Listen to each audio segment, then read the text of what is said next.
That all aldermen are present with the exception of Alderman Panis, who is excused, and Alderwoman McCall, who will be a tad bit late.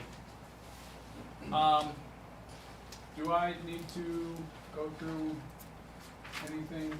Nope. I can just go right up to the first thing? Yeah, we don't have to approve any. There's nothing to approve, right? No, I don't have yesterday's. Right. Why not? It's Ryan's fault. Probably. Honest to God. I thought you were going to working go on with stuff Kevin on Doherty, it. then I would. All right, so very good. First up, we have actually the fire chief, Chief Richardson. It's pretty safe. You can go with Chief Richardson for either. Chief Richardson. Yeah. Keeping it So simple. that's right. So Chief, please Yes. kick us off. All right, good evening, everybody. Thanks for having me. In your package, you'll see what I did, like I did the last couple of years, is each line of the budgets that I'm responsible for is annotated. Also, the capital projects are up there. Henceforth, I have Ryan and Kevin here as well, if there's any questions regarding specificities of those projects. As you can see from the 3-page printout and what Len's has put up on the board, if you really overlook the three major budget lines that I covered, the 3410, which is the actual fire department itself, overall we went up 1.6% from last year's budget. Safety inspection, which henceforth is code enforcement, went up 1.1%, and the ambulance budget went up 0.7%. Most of the costs over the budgets are contractual in nature as far as the 3410 line. If you want me to go down through and explain anything that's an increase, you'll see there's quite a lot of parentheses. As far as, and the main reason is a lot of the equipment lines, when we went back and did the capital project for the fire truck, how we went a little bit over to cover the cost of the truck plus equipment, that's equipment that I don't have to buy. The bulk of our hiring as far as turnout gear is very expensive. You're talking anywhere between $3,500 and $4,500 a set. Projected over this budget year, we're looking to hire 3 firefighters. Replacing that turnout gear is figured in the 3410-415 line. That went down significantly due to that we've hired 16 people since 2020. So we basically replaced half our department, which is why you'll see our salary structure didn't jump up as high as some of the other ones. We don't have as many senior people. Just to give you an example, over the life of the current CBA, half of the department won't even hit a longevity step. So that kind of saves us on our 100 lines. It also saves us on our overtime lines that, granted, I want to have a little bit of a buffer there because we do get guys that get hurt on long-term injury, and that's why that is where it's at is a safety measure. Okay. Why such a large reduction in the communication equipment? Again, radios. There's 2 facets there. One option I'm exploring right now is we're in the process of talking with Cattaraugus County as well, as possibly funding a pretty good portable replacement program. That I erred on the side of caution. Right now, our seated positions, we have enough newer radios to cover 14, which basically I always look at is when you look at the coverage of our structure fire call-ins, we average 7 to 10. We want to be sure that every member has a portable. That's their lifeline when they're inside the structure. Mobile radios, we've done a good job when we purchase a new vehicle. We usually spec in the replacement of a mobile radio, which those run between $6,500 and $8,000. And so as we've been smart, and as far as these larger these capital projects of vehicles, we take care of that expensive component up front, so it's not hitting us in the budget every year, where we're and it keeps us up to date. Okay. So we're not rushing around asking for, a lot of money each year to replace these items, because any electronics we all know they're expensive, and basically our communications line, what that entails right now is batteries and programming. If we do need to update our channels, that covers that. And then we do have preventative maintenance contracts on our portables and on our base stations. So that means that they come in once a year, service them. If we run over a portable, as long as we have the serial number and the model number, they'll replace that portable for us because we're in this preventative maintenance program.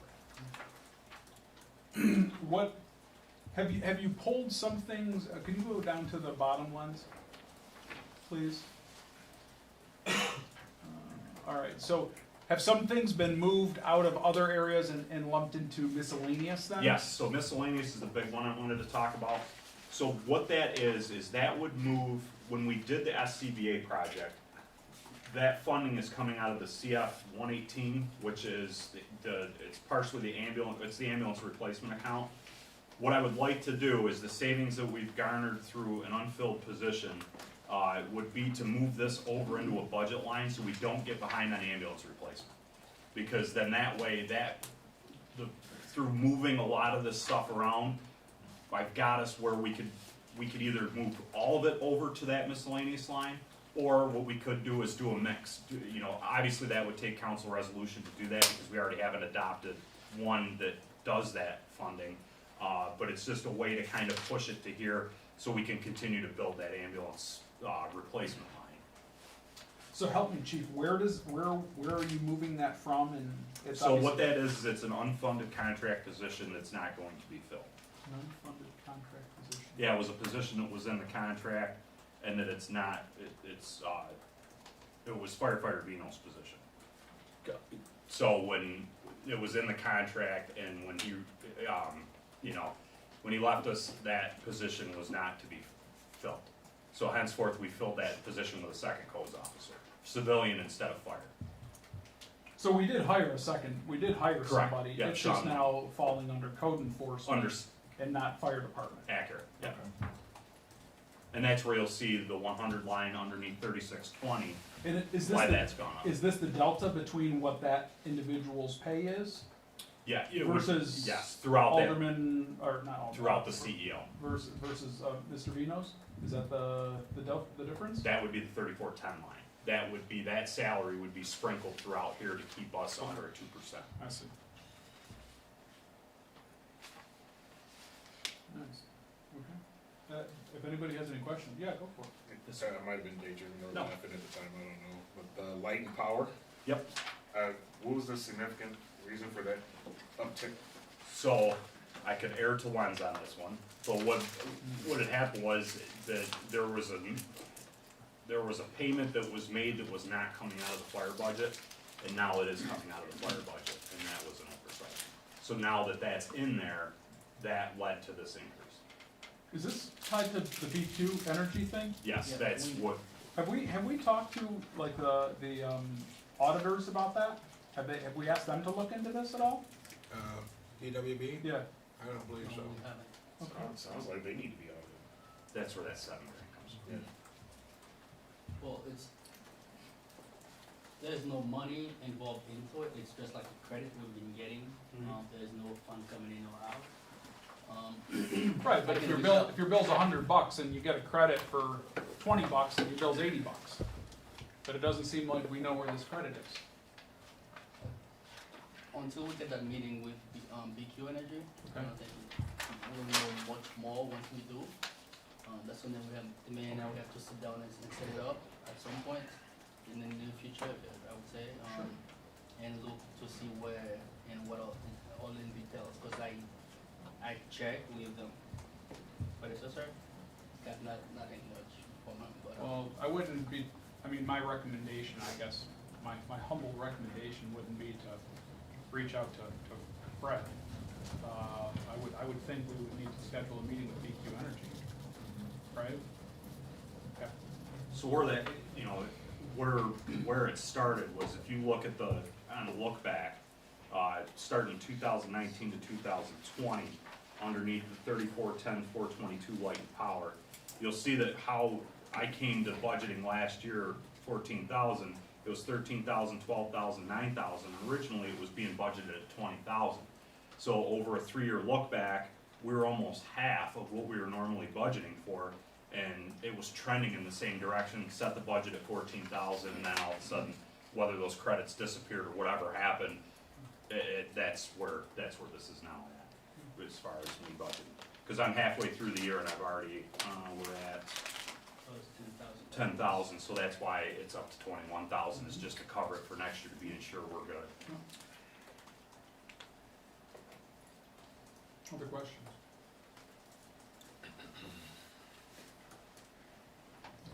I did add, we did increase the miscellaneous fees for service.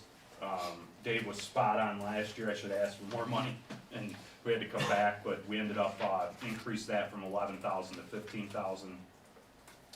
The other thing is the revolving revival fund. I'll put Ryan on the spot here in a second, but that 10,000 always has to stay in there.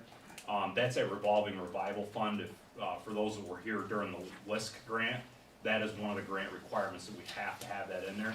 And that's money I believe we can encumber and roll year after year. Correct, that's what. that was- So that's a possibly a spot looking down the road, that if we're sitting well, like what do we got in there now, 17,000? Roughly 17 to 18,000? Roughly 17. So at the end of the year, let's say we're getting close and we can make a spot judgment of what's out there as far as work goes that we've collected on, that's money we can encumber that could save a little bit. I mean, I know it's not much, but if you're talking maybe $7,000 that we can put to offset something else, that, you know, is certainly feasible, as long as we maintain a balance of 10,000, because that is, again, a requirement of the grant. And that's the blight money. The 27.5, that's the usual, that generally will cover a clean takedown of a house or a couple smaller buildings. And obviously, anything hot that we've got an emergency demo, I would have to come to the council for it, because that's not gonna cover that. Do we have any, have we exhausted that fund this year? We haven't touched it. Okay. We've taken, one down with the land bank, Yes. Do- and that's about the only thing that's on the radar right now, Do we own anything currently? Just the 301 West Oak. West Oak. What's the story with that? We have some, we recently received an offer on that, that as soon as we get, this process done, Okay. we actually have got a couple of offers, so I'd like to bring to the council that we take a look again at all the properties we own and do a RFP request and put it out there and see what we get from everybody, so. So the other ones are just vacant properties, right? Yeah, most, yeah. Mhm. Yeah, I think that's We the don't only have any one house on structure any on of it. the properties, right? No, sir. Everything else is vacant land, even like Avenue A that we were administrator on, we've disposed of that one. That 301 there, is that one of the offers from the guy that, Yeah. because he's been saying he wants to live there, remodel it and live there, but. Yeah. Seems like there's gonna be a lot of remodeling. Over the past few years, we've had about 5 offers on that property. They wanted to keep it as a, some wanted to keep it as, I believe it's a 3-unit right now. And we want, if it go, we want a single family or not more than 2 units. Yeah, because the guy that's been contacting me, and I referred him to you, so he wants to live there himself as a single unit. Yeah, he calls Every week. So, I say call your older. That's probably why he's calling her. Anything else on my budgets?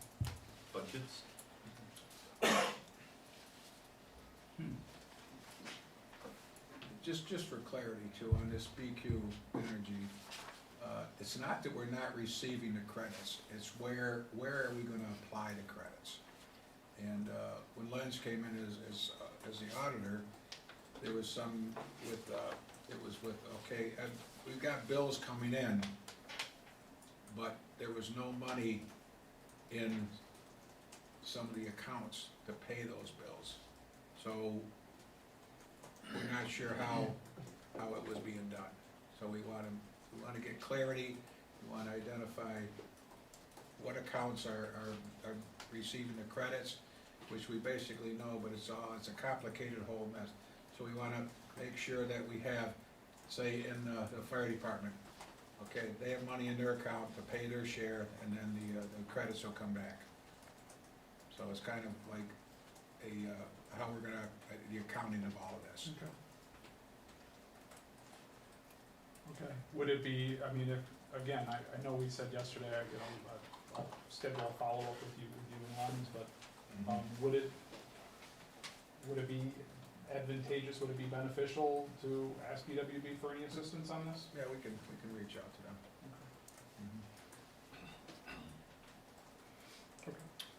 And then, there's nothing on the budget, I just wanted to address the capital projects that we're proposing this year. I have, Ryan here for iWork. This is, how this came to be is the codes department brought this software to us. What we also did was looked up a close and comparable city to us that uses iWorks, and looked at their code enforcement program. Captain Bauer and Ryan, spent a day out in the city of Elmira and rode with their code enforcement division, and it was, pretty eye-opening. The software does a few things, and again, the subject matter expert is here, and, but so if we look at two things regarding the budget, what's proposed up here would be a capital project of $40,500. This would cover your initial software licensing, your implementation phase, plus it would cover our first year fee, so we could remove a substantial amount of the $8,000 budgeted for computer software. The other thing that this does is, if we continue with BAS and the IPS system that we currently use, we're gonna have to purchase another computer server, because IPS is, again, IPS is clunky, it takes up a lot of stuff, and it's stored right across the hall. And Jason could even say that the server's anywhere between 8,000 and 10,000 to hold all of our code enforcement software. This is all cloud-based. One of the other advantages is that, let's say, you know, again, we wanna be customer friendly, that if we catch somebody that's working without a permit, with the tablet, with the software, and a square, we can go right on site and do a building permit right there, take payment instead of issuing a stop work order, and basically making our guys more efficient. And, you know, I mean, it keeps business running, and it gets us up to speed. The other, and I hope I'm not stealing Ryan's thunder, but the other thing is this also is gonna bring to bear some code changes to give us a little more teeth. It makes it, now granted, can we do it with IPS? Sure, but this makes it a whole lot more streamlined. And this is not only, you know, we've listened to what you folks have said, to try to, you know, get a little bit more teeth, get some things continued moving in the right direction, and also listening to our contractors, and how that, and again, Ryan will touch on the mechanical permits, the amount, because of the doing away threat of natural gas, that now we're getting all these mechanical permits, and so contractors are coming in 3 or 4 times a day to cut mechanical permits, whereas these can all be done online. And the other thing is that we can give user access in a read-only format to the council members, so they can check on complaints that are in their neighborhood. So it'll say where it's at, like, I don't know if it gives the details, like what the length of the OR is, but it gives you some feedback, so if somebody calls Vernon and says, hey, you know, what's going on down here on West Henley, he can say, oh, well, hold on a minute, and look, and here it is. You know, and we can tell where it's at. Do we have the ability to submit claims ourselves to that system? I will turn it over to Mr. Reed. That module does not. There was an additional module to it, and we didn't have them quoted with that one, because we figured we still had the email and we had to pull in complaints.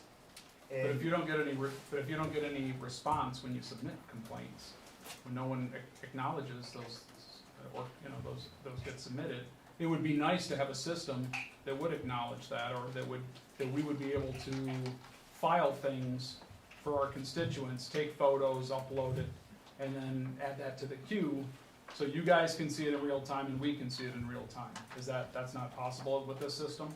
And the only reason we didn't like that side is because it requires an approval process from somebody on the other end. So it's essentially like the email. If nobody approves the process, approves that complaint coming in, because that's what they have to do with permits, is you have to approve it before it can move on to the next stage.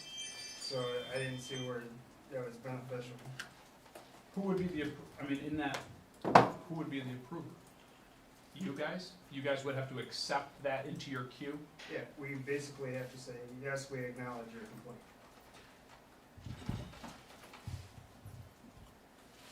I have a question. If you're out in the field and you have a complaint, or you drive by and you see something that requires entering, wouldn't it make sense that if you put it in, that the approver would be Captain Bauer or Chief Richardson? And that would, because now you have leadership that sees the complaint, they say, yeah, let's accept that and bring it in, and then from there, it's digitized with a number assigned, where you can always go back and track that number of that complaint for Are you referring to you as a code enforcement officer or you as a You. general public? you as a code enforcement officer. No, mine don't, mine complaints, so if I drive by and I see a couch on the subway, mine doesn't need approval. I Okay. log in as my name from any device, I can start my complaint right from that device, now it's mine. Okay, so from the reverse side, then if I'm from a constituent, if I'm the one that's making a complaint and I wanna send it to you, then That's where. wouldn't you be able to, or anyone in code should be able to approve it and say, yeah, this is something we need to look into, or no, you need to send this to the police department, or what have you? Correct, and that's what you, you have to appoint an administrator, that essentially a gatekeeper, Yeah. to say, okay, yes, this is a valid complaint, and let's Would that be keep going. all of code enforcement then? Everyone within that group should be. According to them, they only allow you to do one individual, so, So- One individual for what, Ron? to be the To be gatekeeper. the gatekeeper, the approver to accept. So that makes sense for the department head to be that person. I mean, it's no different than when I do requisitions at work. Once I get to X amount of dollars, I need approval.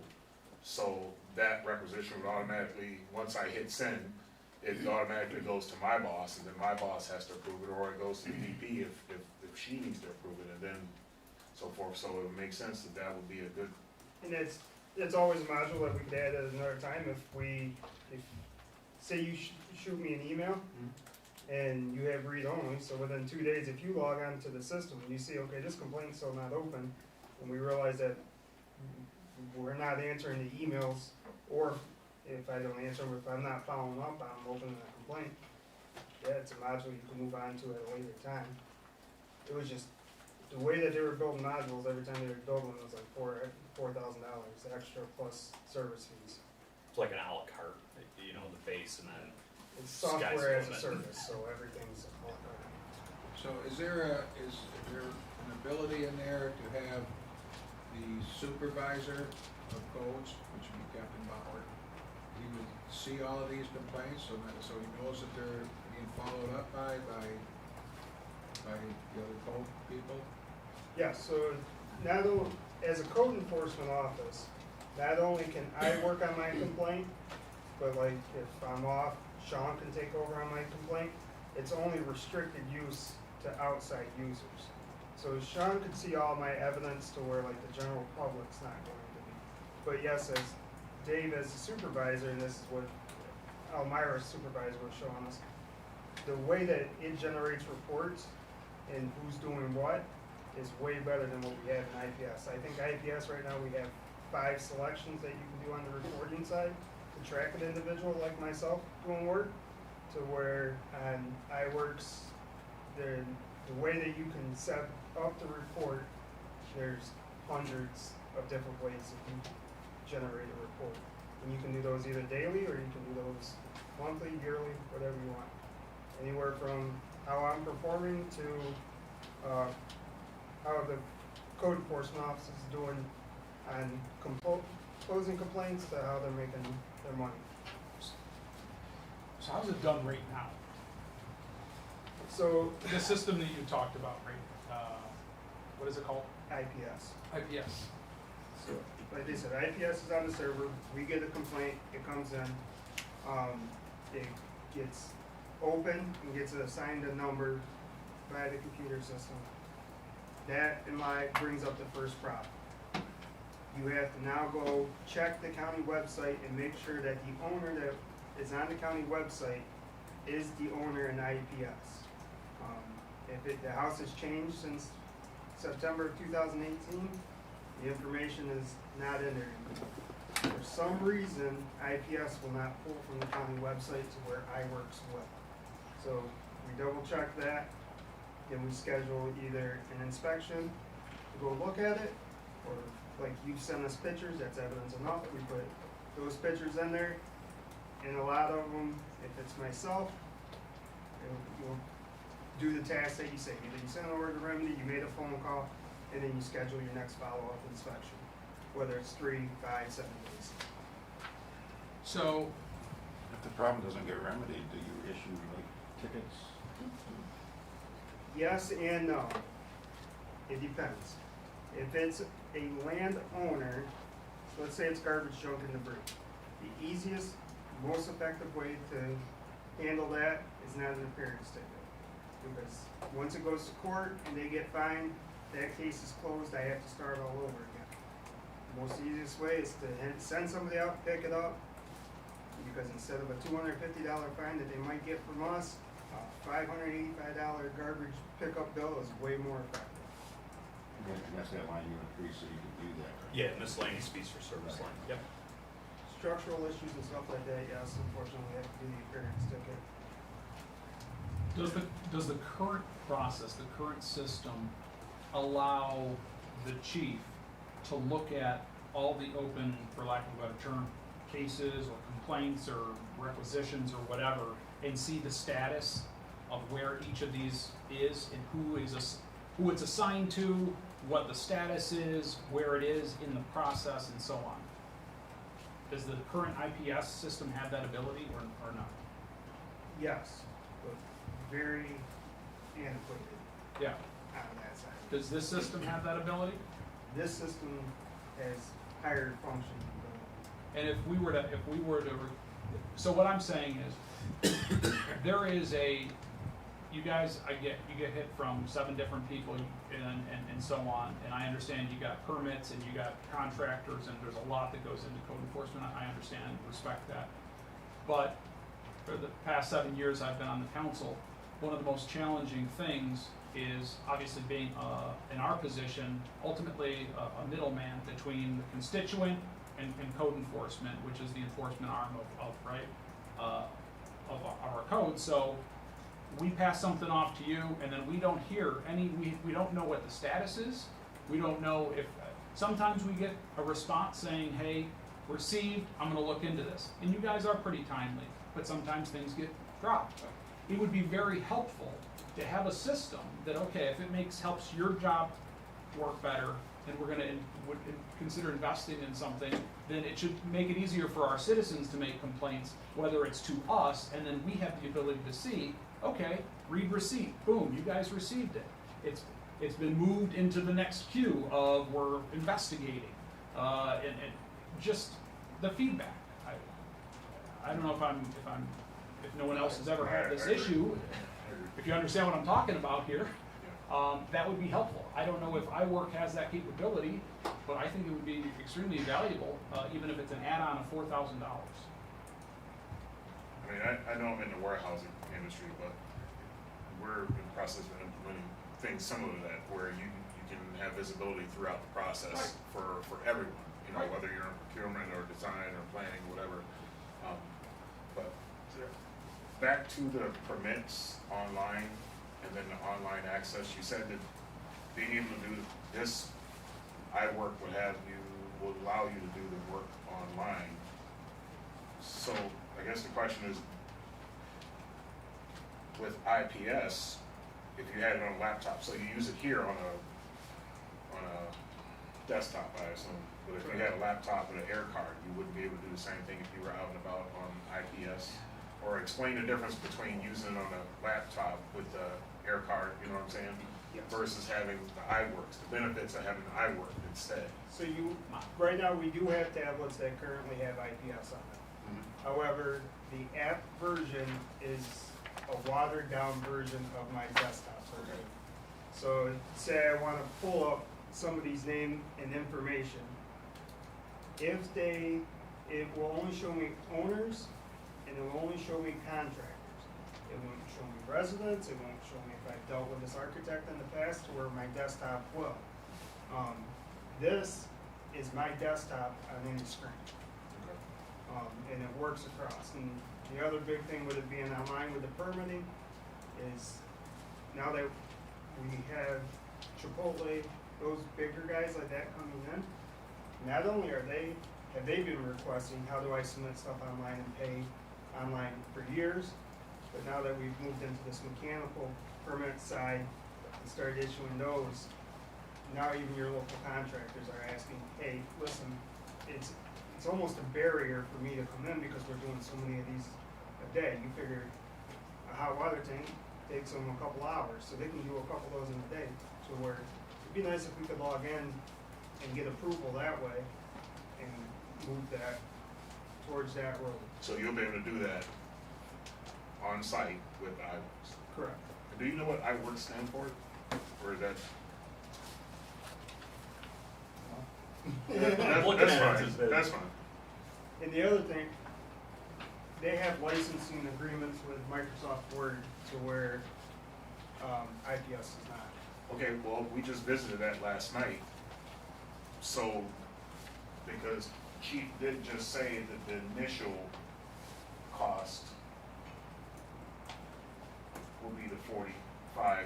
So what would the cost be? So if we're paying yearly 16.5 for them to provide us the software, aren't we gonna have a licensing fee we're gonna have to pay for every year too, on top of that? Be the 16.5. Is, This that's ju- part of the 16.5? Yeah, yep, Okay. yep. So the 16.5 would be annually. We just, I threw the numbers combined to see if that's what we wanted to do, or we could build in the 16.5 this year into the 3620-220 line. It's entirely up to you. Okay, that's because I know last night, 16.5. there was a fee for one thing, and then there's a certificate Yeah, that you yep. gotta pay for, Yep. so yeah, it's nice that everything is combined, so that's the total amount, there were no surprises or anything. And they haven't had the bigger increases either over the 10-year history. On their new customers, they've had price increases. On their existing customers, say the ones that, I think, one of their oldest customers in New York State's like 2012. They haven't seen a price increase since 2012, since being with iWorks. The mayor has a question. Last night, we talked about licensing and all that, and with the email, we talked about how we're gonna have to have individual licenses for that. Now, you mentioned that you could add read-only to the aldermen so they can see everything in there. Now, is that gonna be individual licenses? How many licenses does the 16.5 a year cover? 16.5 covers unlimited licensing, even down to, we asked the question, so one of our contractors, if we give him read-only and he only has access to the ones that he's cleaning, so he can take the before and after pictures and upload them right to the file, they said, yeah, we don't care who you put on it, go ahead. It's all covered under the 16.5. The updates to the code, the licensing agreement that they hold with Microsoft, and then all their updating plus the service, everything is in that 16.5. And is this a one-year contract, or how many year contract would it be? I believe it's a 3, is what he said.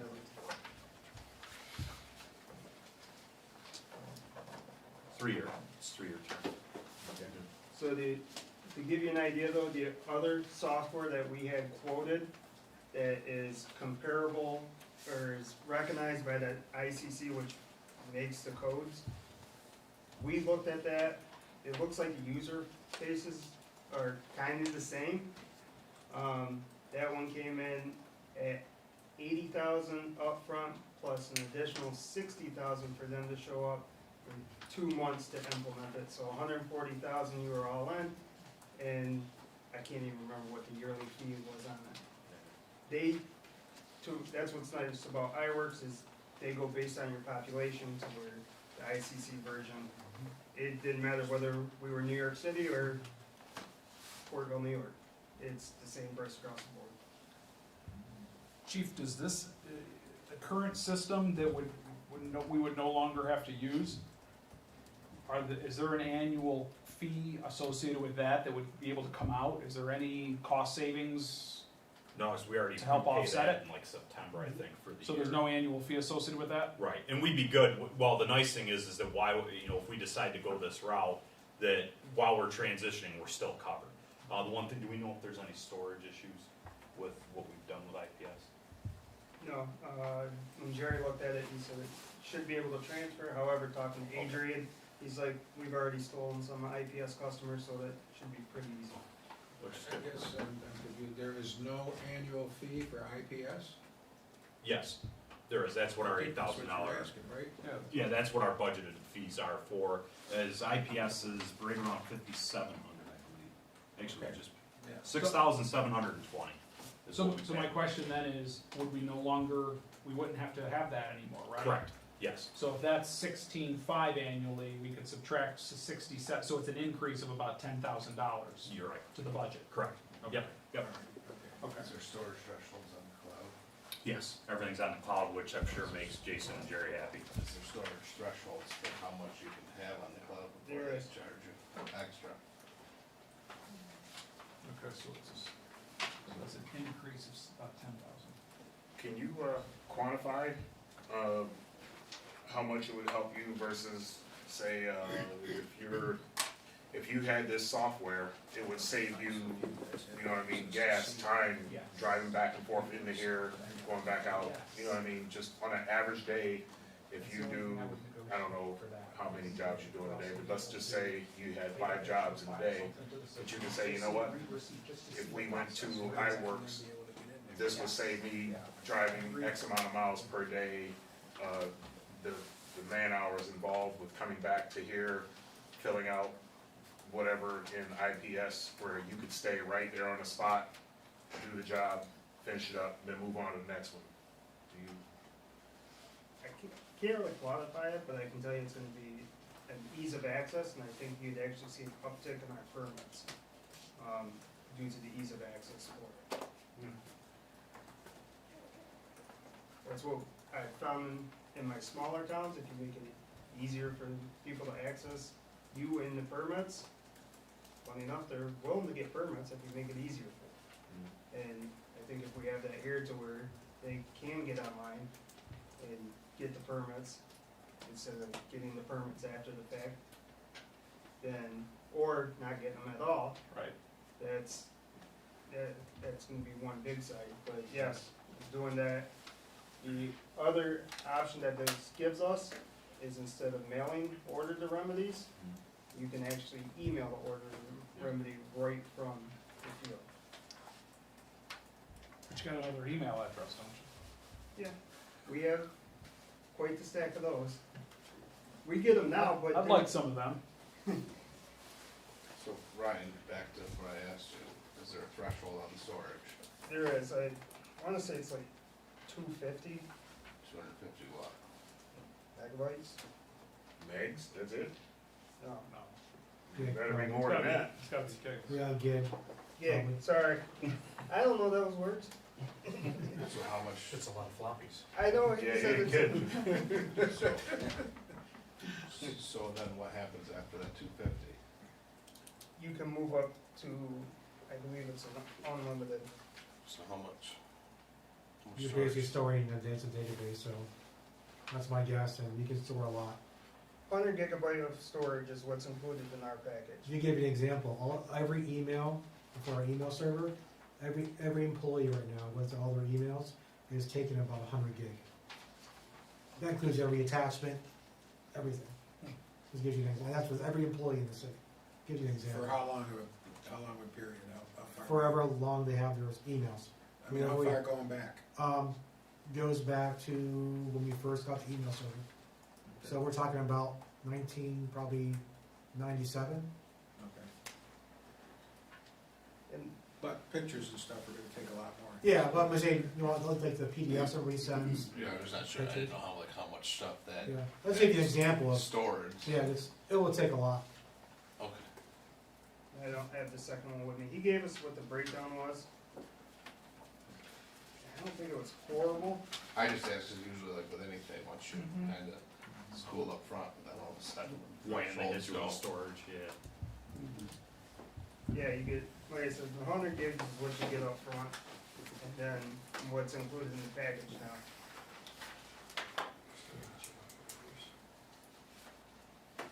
And I get, you know, and I guess I preface this with this is kind of like the tip of the spear of what, you know, what we have coming next as far as what these folks learn from Elmira, because they're, you know, they're another set of eyes to look at what we do, and they were pretty impressed with how streamlined their operations are, and they certainly got a bigger code enforcement division. But 6 full-time, 2 part-time, and 1 fire marshal. So you're also talking about a department that has an $800,000, here does $800,000 in income, and they have a $150,000 cleanup budget, so. What's yeah. our income? Huh? What's our income? Our record year was last year at 121,000. And again, that was, last year when we addressed budget season was to get a lot of the new codes and stuff and fees and update those, and we're pretty good. I mean, we didn't need to update them and stuff this year, we sat pretty strong, so. If you said to do this, you'd have to do more code changes. There's a few that would come, but, these guys are working on them to bring, that would be a topic for another night, but I think there's some things we're looking at.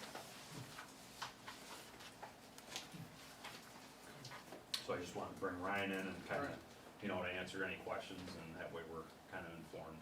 Brian, I've got one last question for you. Do you know if Elmira uses that, I think you called it a module, where, again, whether they're alderman or mayor, could see where in the process, do they have that module, where they could file a complaint and see where it is? And do you know if they have that? No, they do not. They have their permitting module, the fire inspection module, and then the code enforcement module. Their reasoning behind it was because they were getting a lot of complaints that were invalid. The reason for not having it? Yeah, they were getting a lot of invalid neighbor complaints. That was for somebody else to enter the complaint. Was that for Not the- regular citizens to enter the complaints? Yes. Yes. You were asking more about like just logging in to see the status of a complaint. Well, I was saying if city officials, right, if the alderman, Yeah, cause he's talking about like where John Q. Public can go in and enter a complaint, where you're asking about like the read only of where is this in the process, right? well, yes, that's important. Once if we would have the ability, or the mayor himself have the ability to file a complaint and then see in the process where it is. Where along yes, I think that would be very, very helpful. Because a lot of times, we don't know, Yeah. right? And we hear back from the constituent, they say, what have you done for this, and where is it? Well, I don't know. That was part of the read-only, licenses, I thought, was that they can have unlimited amounts, so. Right. But if we had the ability to look up and be like, oh, right now, CEO Reed was there yesterday, blah, blah, blah, he's working on the report. And you should be able to see that, and you read them only. You wouldn't be able to see like our evidence or pictures that Sure. we're taking, but you'd be able to see, here's the task that we've completed. And that's fine, But yeah. is that a separate module, or is it? No, That's part of, no, the read only is part of this, that's why I asked you which Oh. one. the You- separate that's what I'm module saying. is John Q. Public. Oh, no, That's what I was trying to explain to you, that's but, the separate. but, It's like do the we, does it still just have to be, have the ability to file and we still have to send you something? Or does it have the ability to allow us to enter a complaint? You as a council As member. a city official? Yes. I don't know how, I would have to work with Adrian on that. You know what I'm saying? Yes, I know what you're saying, so you want read only, but would still be able to open up a complaint. I still wanna be able to file, yes, I would like to be able to file it, but Yes. then it goes into your queue and you guys do what you guys do, right? But at least, Mayor, does that make sense? I know what you're talking about, you want read only with the Yeah. ability to essentially open up your own file. Right. And then you can't really do anything from there, but Yeah. one of us has to take over on Right. Yep, it. Yes, okay. I don't Cool. see why they couldn't do that, I'm sure there's a way Adrian can set the permissions to do that. Or Adrian's the rep from Iowa. his company. It's just, Is that an extra fee, though? That shouldn't be an Anytime- extra fee. And that was the big thing. As long as it's a city official, is the key. You would have to give them, you give them the names of who That's gets right. permission, and what permission they get. Right. What levels That's of. a separate fee. Yep. Yes, Okay. yeah, that's, we You would just get said it that's a answered. separate fee, now what? No, I was answering his, no, it is not a separate fee.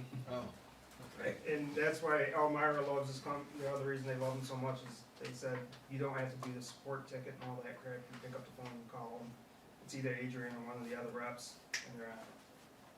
Would you do us a favor, please, as we are going to have to decide on capital projects within the next couple of weeks? Would you call Adrian, explain my request, and see if that's feasible to do?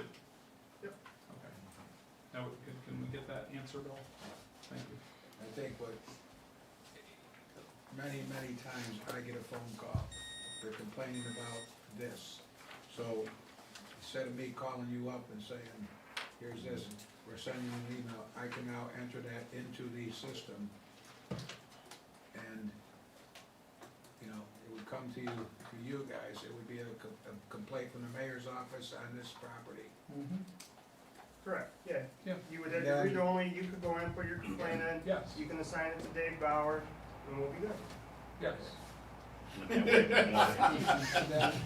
then I wanna, so a couple of days later, I wanna check and see what's going on with it. I could just check that without sending an email to you guys saying I need an update. You can see what tasks that have been completed on that order. Okay, I think that's what we're getting. That's 100% it, Bill. I think it's streamlined instead of emailing and then sending, I Yeah. mean, you're cutting out the code complaint emails, you know, is what Yeah. what it was. Yeah.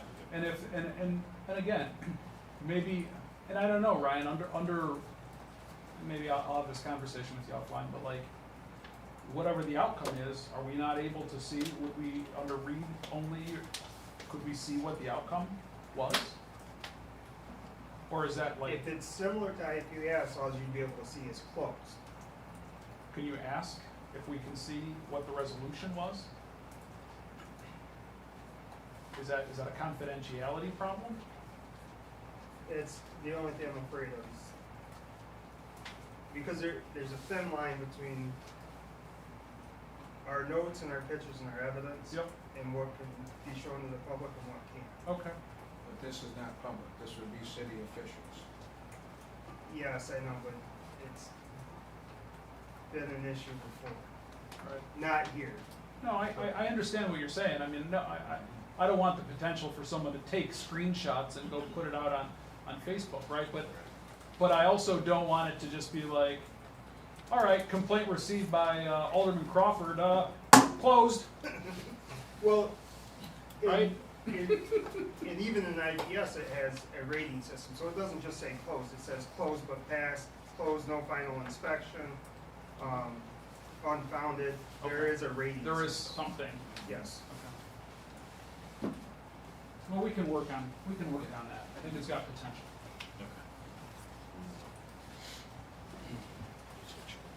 Good with Mr. Reed? Yes. Thank you, sir. Have a good night. Sir. The next one, is. Ryan, wait. The next one, I've kind of shotgunned a bunch of them here. Item number 2 that's on the board, this was one that was kicked last year.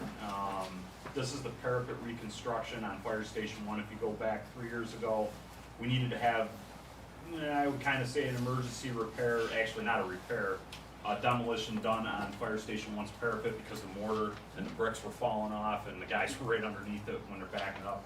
So it was a phase 2 project proposed by R.E. Kelly. And so phase 1 was completed. So the parapet was taken down, rendered safe, so there was no more falling material. Portion number 2 is the reconstruction of the parapet, being in the general commercial area. Had R.E. Kelly just give us a ballpark of what that would be, and that's $70,000. So that's what that means there, and it's again, it's reconstruction of that parapet on Fire Station. What is that exactly? It would be putting, so instead of right now where you're looking at the rubber membrane across the top of that roof, you would have a parapet wall like all the other buildings. So it can't stay like that. Correct. Yes. I was gonna say, don't fix my broke. Yeah. So that's what that is. The exact price for 2023 was $68,400. So I left it at, I just rounded to 70 to cover. You don't have any photos of that, do you, Chief? That's what I was.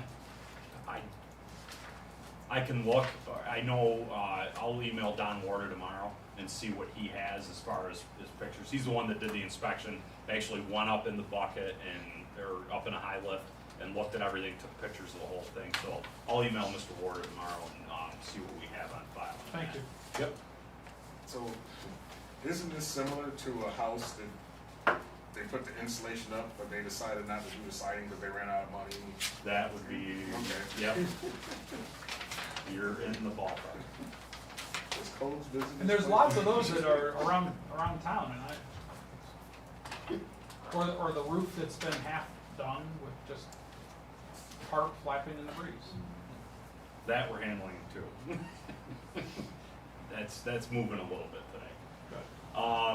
The third item, I would rank, truth be told, if I were to rank them, I would bump this to 2, and as far as fire department, it'd be the number 1 capital project. So Central Fire Station, if you remember, the HVAC needs replaced. We had the scoping done by Clark Patterson Lee. Initially, we thought with the funding to have that come in, this goes back to the previous director, when the bids come in, low bid to do the crew quarters area, the office area, Central Fire, low bid was $150,000.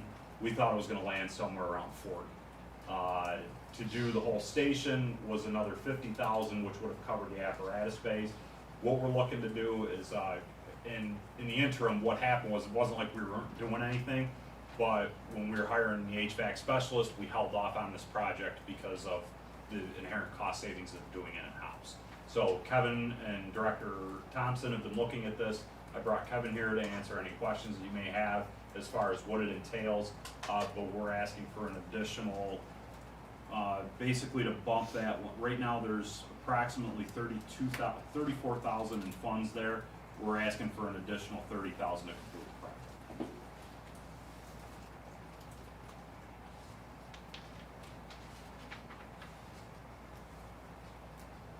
There are no grants to help fire departments. Grants, no, however, low interest loans, yes, through the USDA. We had a meeting with them actually last week, and it was kind of eye-opening as far as what their programs are. Their interest rates are pretty comparable, and they do a lot. They do fire stations, they do fire trucks, and they can give you, I mean, sometimes they're a little bit less than what our bond rates are. Now, depending on obviously they're almost like a clearinghouse where they would be like I guess a student loan vendor, where they have a bunch of different loan companies and they kind of shift around and see which would fill your project's needs the best. Generally, how construction loans work with them is the max is 40 years, but it's up to the serviceable life of the building. So if they think, let's say you put up a Morton building and they say the serviceable life is 25 years, that's what they're gonna, how they evaluate that, I would not know, but that is an option. Do you have any details about that? Is that just because they help fire departments? Oh no, they help a lot of people. They help all municipalities. Which is odd because it's the U.S. Department of Agriculture. Right. And it's rural development is what it is, and I can certainly get you, Who's the point of contact on that? you had to ask me. I mean, I do have could point you of contact. forward me that? Yes, yes I do. Kevin, what do you got? I've dealt with the USDA in the private sector, Uh-huh. so they do people's residential homes as well. It's very convenient for homeowners, but what happens is you also can open up a can of worms, because they'll go through your entire house, make sure, with residential side, they make sure that your house is not violating any of the preventative maintenance code. So like if you have peeling and chipping paint, they're going to test it to see if there's lead. So there's a lot of things you have to do lead remediation on your home to make sure that you can complete, like they won't sign off on all the funding that you're requesting to get out of the loan until you've remediated any potential lead issues in your home, like our health department does or goes over to. So there's some of that. I don't think we're gonna see that on this side of it though. Yeah. Being a commercial, like we don't have kids living at the fire station, so. But Well, they're young. Well, But it's so certainly another avenue. I'm just curious, everything's relative right now with regards to interest rates. So what is a low They're interest? about 3.5%. What we were looking at was like let's say a fire station construction project is what they were looking at. Now, would that fall under this, like let's say replacing the HVAC? That I don't know if that's, a brick and mortar type thing or if there's a thing. Like the big crux right now is updating older fire stations to have separate bathrooms, separate bunking areas, and those types of things. HVAC's obviously a huge thing because of COVID, but retrofitting, FEMA was looking at station grants for this process, and right now it's kind of stalled. We've been watching it, but it's still stuck in legislation. That's a federal grant program, similar to the Assistance to Firefighters Grant. If you wouldn't mind passing along Sure. that contact. Yeah. When you find it, that'd be, Interesting.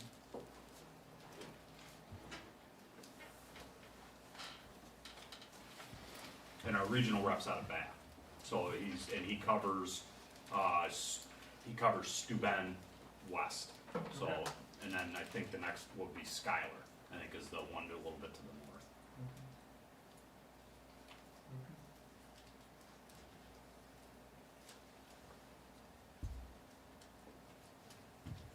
What are the interest rates on bonds? Now we're looking at 4.25. That was like last year, I think it was like 2.25 last year. This year is 4.25. So it's that percent.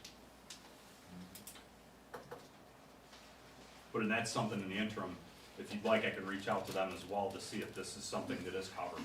Yeah, I would, You know, yeah, get some info, okay. just get some information. Anything for Mr. Dougherty? Like an idea on the scope of the project, what we have existing, things Sure. like that. So our existing boiler is a behemoth. It used to be a fuel oil boiler. There was a tank on the outside of the building. They retrofitted it to fire and natural gas. And, so she might be 64% efficient. So for every dollar of natural gas we pump into her, we're getting 64 cents worth of heat. Given COVID and some of the concerns, boiler is the way to maintain, especially because that's the existing system. Because you don't have air transference, so you're not like pushing air around the building or anything like that. Radiant heat is the goal, so we're gonna put 96% efficient boilers in, 2, potentially 3, depending on the model that we can get. They're all roughly the same price, so it will give us some redundancy. So if one of them goes down, it can still create potable hot water. Hot water tank's also on its way out. We're early 2000s, they go about 15 years or so, so, and I think she's got a minor leak now, so. The other thing is, we're going to try to convert, they have fan coil units, which essentially is a baseboard in the ceiling of the apparatus bay over top of the fire trucks. So, those get 180 degrees, the fan it convects air, and so you're heating air, and then the fan coil's pushing the air to the ground. These guys go out on a call, they open the door, all that warm air goes out. The goal is to either put ceiling panels in or wall panels in to irradiate the trucks, the floors, the walls. So essentially, if we're keeping it at 140 degree water, we're only giving off thermal radiation, which is how body heat works. So every item in the room is sending radiation to every other item in the room. It's a healthy form of radiation. You're currently giving it off now. This way, when the fire truck leaves, yeah, you lose one big thermal mass, but your concrete floor is still giving off heat. The other trucks, the ambulance, the spare trailers they keep in there, some of the equipment, that's still giving off heat without losing all of it. Thermal radiation is also unaffected by air because it's not over 140 degrees. Now, if the bay's open for too long, we're going to try to start replacing some of those fan coils because they are older fan motors. The coils have seen some wear and tear. We've got the leaks to stop, but if we start replacing those this way, if the bay's open for too long, we'll have a redundancy program that says, hey, it's been 15 minutes, we can't keep the bay up to temp. Those kick on and wash the bay with heat, and then we can keep going. I want to say, I was telling the chief, and he yells at me for saying this, but I would almost stake my job that we could save 25% of the therm usage by switching over to the more modern boilers. We got that on record. The only added cost, so we could do the boilers for what's there in terms of buying the equipment, and obviously the labor's in-house, it's already budgeted in a 100 line item through DPW. We could buy some of the pipes and other materials when you start getting into some of the panels or replacing the fan coils. That's where we're gonna start bleeding out of that capital line item for what currently exists. And also, I have to meet one of our asbestos abatement contractors who's gonna do some testing down there. I don't wanna start opening up some of the pipe wrap on the existing pipes that are going to get replaced until we know for certain that it's not just magnesium, because a lot of them are, and a lot of them are asbestos. So, there's kind of some fluff in there you don't know how much that's gonna cost if we have to remediate asbestos. So, there's a little bit, some of it we can get away without disturbing it.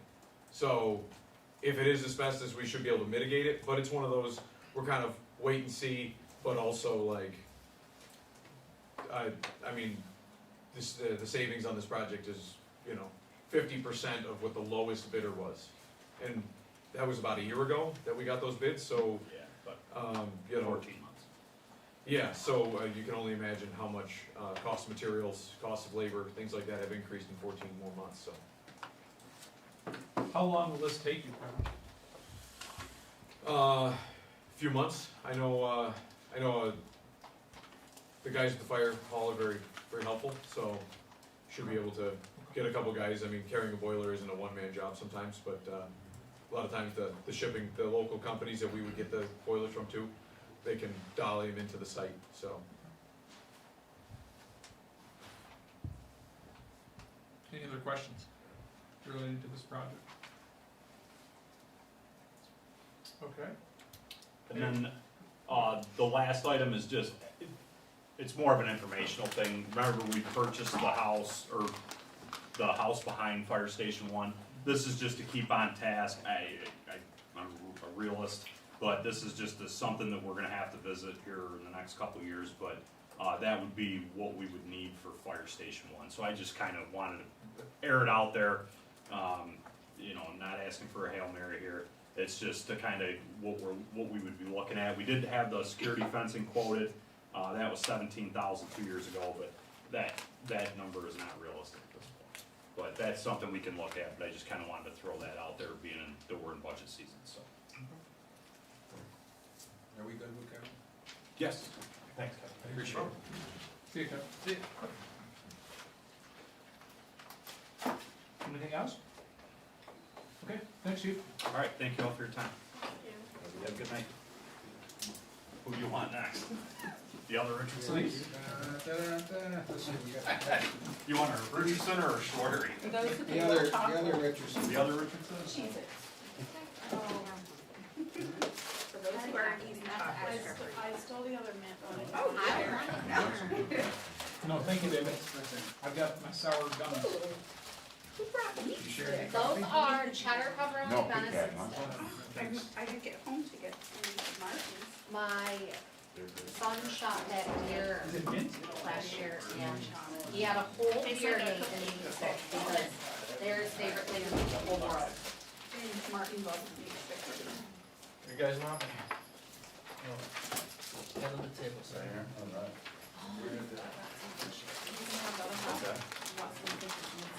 Yeah, I'm gonna grab one for you. I brought cheese, Jelly beans. oh, and popcorn. I brought cheese, no, not chocolate.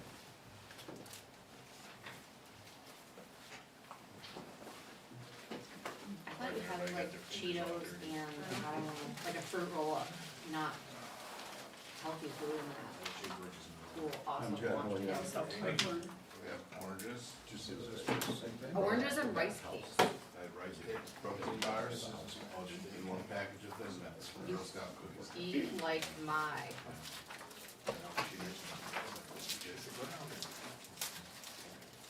You want some Jack They flagged it up, so. Did you take one of these for Jason? What's that? Did you get one of these for Jason? I got two handouts, is that what you have? Yeah, one for dispatch and one for police. Okay, yep, I got it. That's not, Yeah, see John come back. Thank you, John. You're welcome, David. There's one more. oh, okay. But you got them for Jason's box? You're welcome to. Okay, just make, Sounds like Did you you're make welcome enough to. copies for me? there's an extra one here if you need it. We're gonna make Um, 10 copies. I'll get Here, that. give me another one. Yeah. I'm giving it to the mayor. Your coat on, Kevin? Well, you came in and turned the air conditioner on. I turned it on 1 degree, It makes a because there's no difference. happy medium. It's either Here's an extra one for you. hottest blazes or freezing in here. Well, when it comes on, I was freezing when it came on. We should get our HVAC specialist. You gotta in remember, here we to got a fix cold this side room. and the warm It's side. just here, where'd he go? Definitely Yeah. the cold side then. All right, chief. All right, let's start with police first.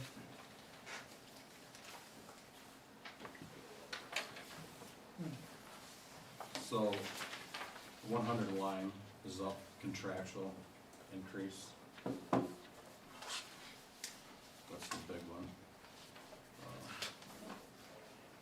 Goes with the same with the other services, 102.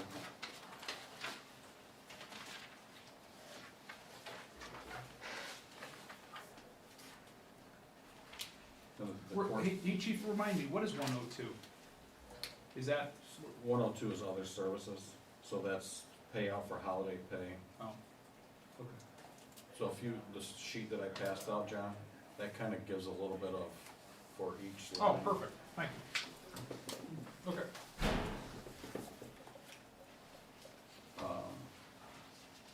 The court security, we're totally reimbursed that money. They got a $5 an hour raise.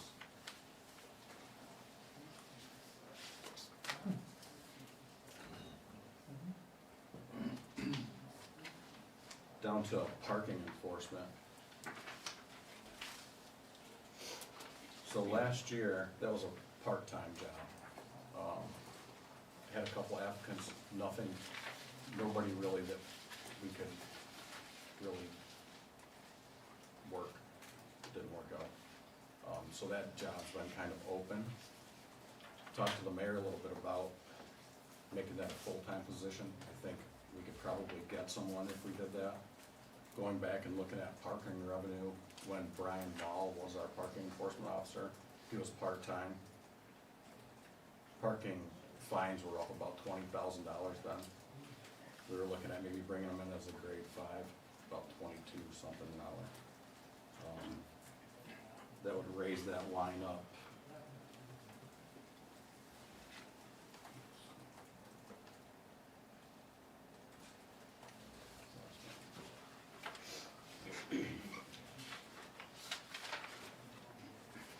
To 46,384. Last year, we budgeted 25,500. What's happening now is that we have not been out enforcing parking in our lots or on North Union Street or West State Street. And I'm starting to receive complaints from the merchants that employees are parking there. There's no spots for their customers. One in particular was over at Green Acres. Is that the name of it over there? Mm-hmm. Yeah. And Paul was talking to me saying that, you know, you got the people from across the street are parking there, and he's getting complaints, his customers have nowhere to park. And he understood it during the month of December that we usually give free parking, but now it's continued on. So the other day, we did have enough officers, and the chief sent them out just to try to keep people a little bit honest. But if we could get a full-time position there, this would be 40 hours a week. The position, we feel, would pay for itself. Any additional tickets, we're gonna be writing. The other thing we would like to do is get rid of all of the meters in town. Right now, we have, you saw that in Frank's budget, we're paying, and it's not a lot of money, but we're paying 2 guys to try to keep the meters going and doing some collections. We're not receiving very much of those meters. So we have meters around the building here, out on Times Square. They're 20-minute meters, and the reason that was put in years ago is to have spots for customers to park. So we could, in theory, we could make that 20-minute parking there, just put signage. And on East State Street, on the south side of the street, we have 2-hour parking. On the north side of the street, we have meters. We could switch that over to 2-hour parking. And in our lots, we could actually make our lots 2-hour parking, and except where the permitted spots are. We feel that right now that's getting taken advantage of too. We have several spots that do not have meters. People are parking there, and with no meter there, you can't really enforce it. So we're not making a lot of money. I think it would also boost our permits that people in the lots. One in particular would be the one formerly called the OBI lot. It's on the corner of First and Sullivan. And if you look there, that's one of the places where we have several meters missing, and people are just parking free all day there. So we could convert that lot into maybe that lot could be in it. It's gonna take some more thought, but maybe that lot could be permit only, you know, that lot. So I think we can generate some more permits. I think we can generate some more, not only stability in our parking along the street, but generate more income from violations and with the full-time position. Used to be a full-time position years ago, and then it got, and if those of you who remember Jim McGinnis was our meter man. He did all the repairs on the meters, and then they had him doing part of the day, he would write tickets. And since he retired, we put the position back to a part-time parking enforcement officer. It was going very well, because we had a good man in there that was really out there doing the job. And we feel that with a full-time position, 40 hours a week, that we can get that back to where we have parking being basically watched again. And we won't have all the employees on Union Street, not all of them, but many. Also, there's a lot of JCC that parks on Union Street. It's a lot closer than going to their lot. So we can, we can monitor that better and issue the tickets appropriately. People know that we're not out there writing tickets. It spreads around, it spreads quick. They try to take advantage of that. So, kind of in that line though, is there any thought to put in, kind of we talked about the ones with your phone, right, to be able to pay via phone and get rid of? Yeah, that's a possibility You too. know. We looked at that about 4 or 5 years ago, about putting kiosks in on the street. And that's a possibility too. And there again, we would have to have enforcement if you have that there. Is that listed out in the, off the top of your head? The last time we had somebody, I thought he generated about 40,000 in revenue. But I didn't hear the question, I'm sorry. I asked you what the revenue was on the tickets. When now? It's 1741 on this line. One is from when Brian was doing tickets. That also includes the police writing sweeper tickets and stuff, but it's about $20,000 worth. One is when Brian was here and one is when he wasn't.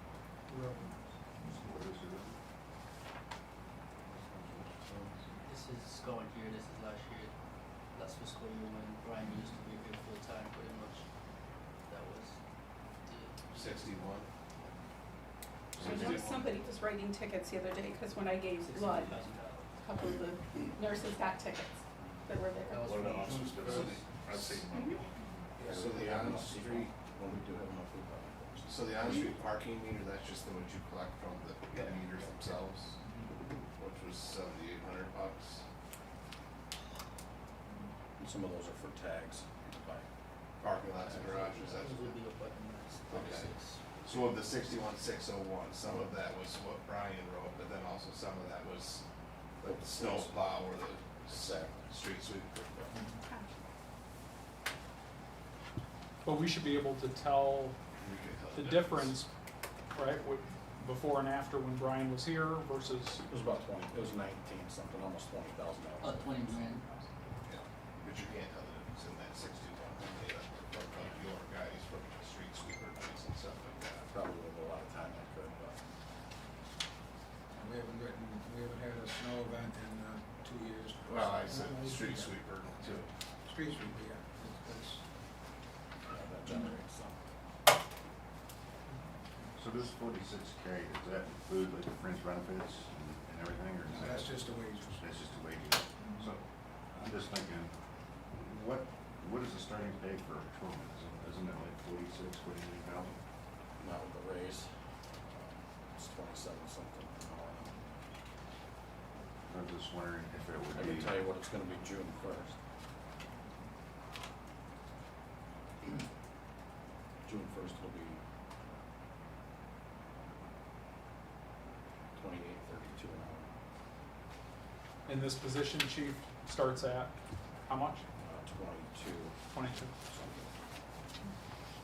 So I'm just wondering if you'd get more bang for your buck instead of hiring a parking enforcement officer, if you would hire an extra patrolman to do the parking enforcement, But then if you had a crisis, you'd have an extra patrolman that would Yeah, give public safety. But the only thing with that, Dave, is he's gonna be making 22.46 or whatever it is an hour now, and probably next year, you know, the year after, that patrolman in 3 years is gonna be making 70-some thousand.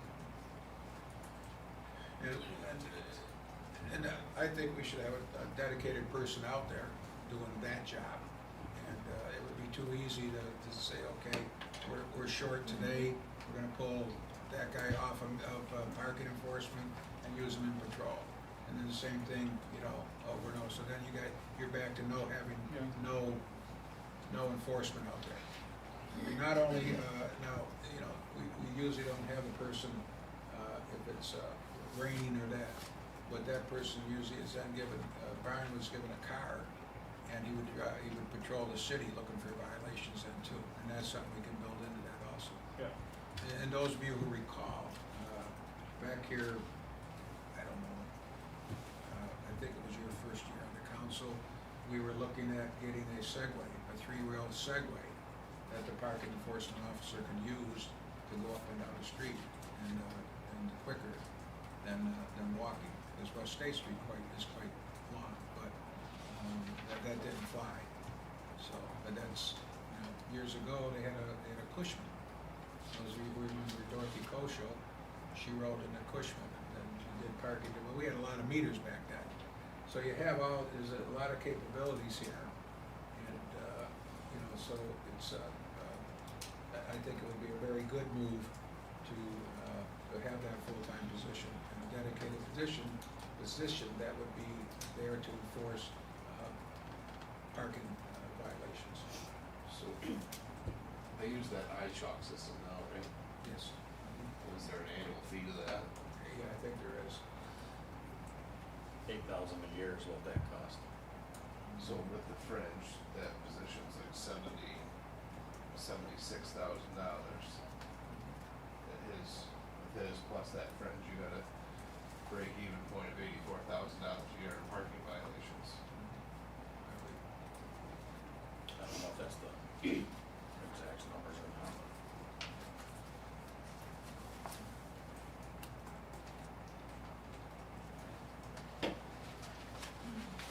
So before, when you used the parking meters, wasn't like when Jim did it there, weren't you able to write more tickets because it was basically, he walks by, it reads in violation, he could write the ticket. Where now, said person has to walk, they note the cars, but then you don't get the opportunity to ticket a violator until you come back through that loop again to see that the car is still in the same spot. 2 hours. 2 hours, but I'm saying he still has to, or this person walks down West State through these set lots. Which is exactly why I think we need to revisit. Well, I think that if you're Going gonna do something yes. like this, I think it works better not with the iChalk system, because most of your violators are probably already gone. Well, some of them, yeah. Well, if something says you're in violation, you're just walking by and you can write them. I'm not grappling on it, I'm just saying that probably in something with that kiosk that says, hey, this is in violation, now you're just walking by, you don't have to wait 2 hours. Right, because you got it on your ticket, that That's you put right. on your dashboard. Yeah. That's right. So if we're gonna make this step, I think, That's what I'm trying to say, is put them together, Yep. because otherwise you're hoping that by the time I walked by, you brought up Green Acres, by the time he walks all the way back around through that loop and has gone through the lots, I don't know how much time has passed, you know, that car might have already sat there for X number of An hour and 45 hours. minutes before you went Yeah, by the that's first what time. I was getting at, so now you can catch it better. Mhm. Well, that was the idea of getting the Segway, so because the iChalk system alerts the officer to when the 2 hours is up on the vehicles. So, but ideally, yes, a kiosk system, then we're gonna create revenue then again on the street. So, and you know, you can set it up in our parking lots also, so that the, you know, to permit people, and when you have those pulling in, you could have a fee for an hourly fee, and then they can, you know, do that. I paid $15 for 45 minutes up in Niagara Falls, in one of their lots. Got you good. Oh, yeah. Wow. Yeah. Was it at the falls? Yeah, it was at, across from the casino and the convention center. Holy cow. Yeah. Cheaper when you park further away. Yeah. That's why I park by my house. Well, not knowing, you know, you pull in. Yeah. And then when you go in and you put your ticket in and it says $15, Huh. you know, you gotta pay, I mean, you don't get out, so. Yep. Just put it in reverse, start waving the people back.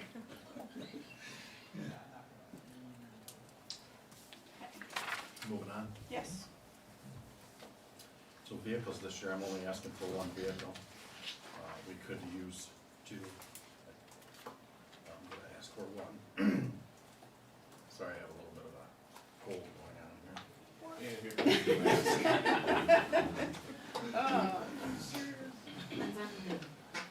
I don't know about a cold, but It's something. something. I think As soon as I heard you say the word cold, it's Vernon leaning back. Yeah. So with vehicles this year, I have one thing. It's from the mayor. Oh, is it? I have one, thank you. It's in lieu of a raise. I appreciate it, I'll keep it. Vehicles are really tough to come by right now. The order bank closed for 2023s in September. I've tried a couple different places. Hopefully, when June rolls around, we'll be able to get one. A little bit of a price increase for the lease is hopefully gonna be about 10.9. Last year, we got one for $9,092, and that was for a 5-year lease. At the end of that lease, we own the vehicle for $1. So that's the increase in the vehicle line. Communication, that's the same. Public safety. I think,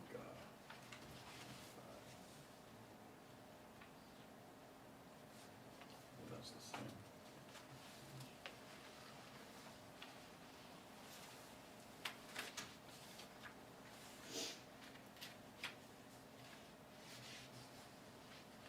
The next increase would be other materials and supplies.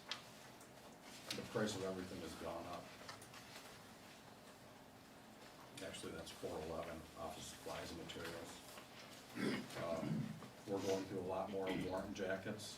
I think they're $400 and some for 250 warrant jackets. We used to go through like a box a year with all nobody staying in jail or issuing more warrants. So they're kind of expensive. Chief, can I ask a question about the body cameras? Is that because we're replacing, or is that because we have to pay fees for them? So we have a 5-year commitment with the body cameras. That was part of when they were purchased. We have 1 more year left at that price. And the good thing with the body cameras, the way that it was set up, like we needed new batteries, some of the cameras, you know, they were getting worn out a little bit. They completely gave us all new cameras and all new batteries, so as part of that. So we should be good for a few years. What's the difference between 411 and 418? So 418 is ammunition, taser cartridges, batteries, 40mm impact munitions, target backers, batteries, alpha sensors, weapon replacement parts, cart cleaning supplies. 411 is more holders, legal pads. That's, Yeah.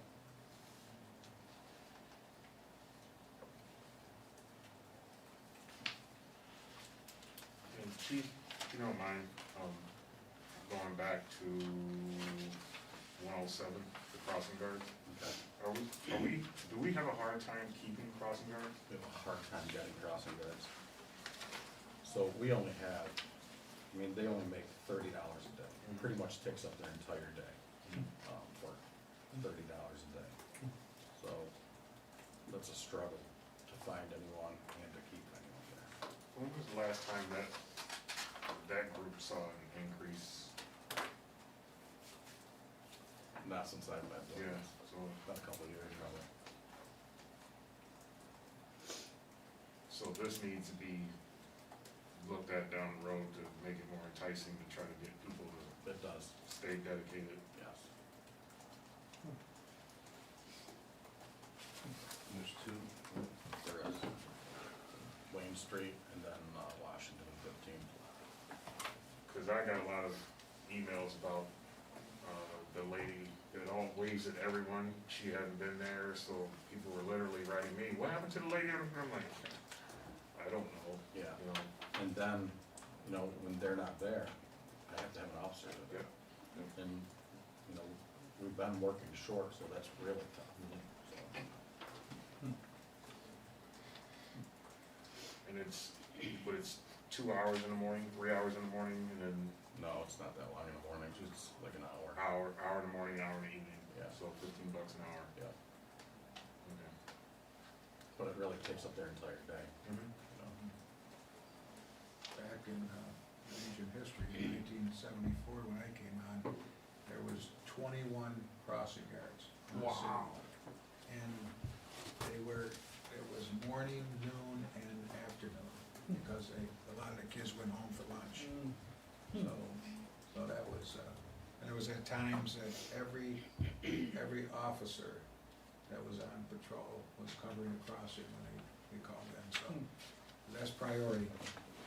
School crossing is priority over pretty much everything. So, now we're down to 2, so.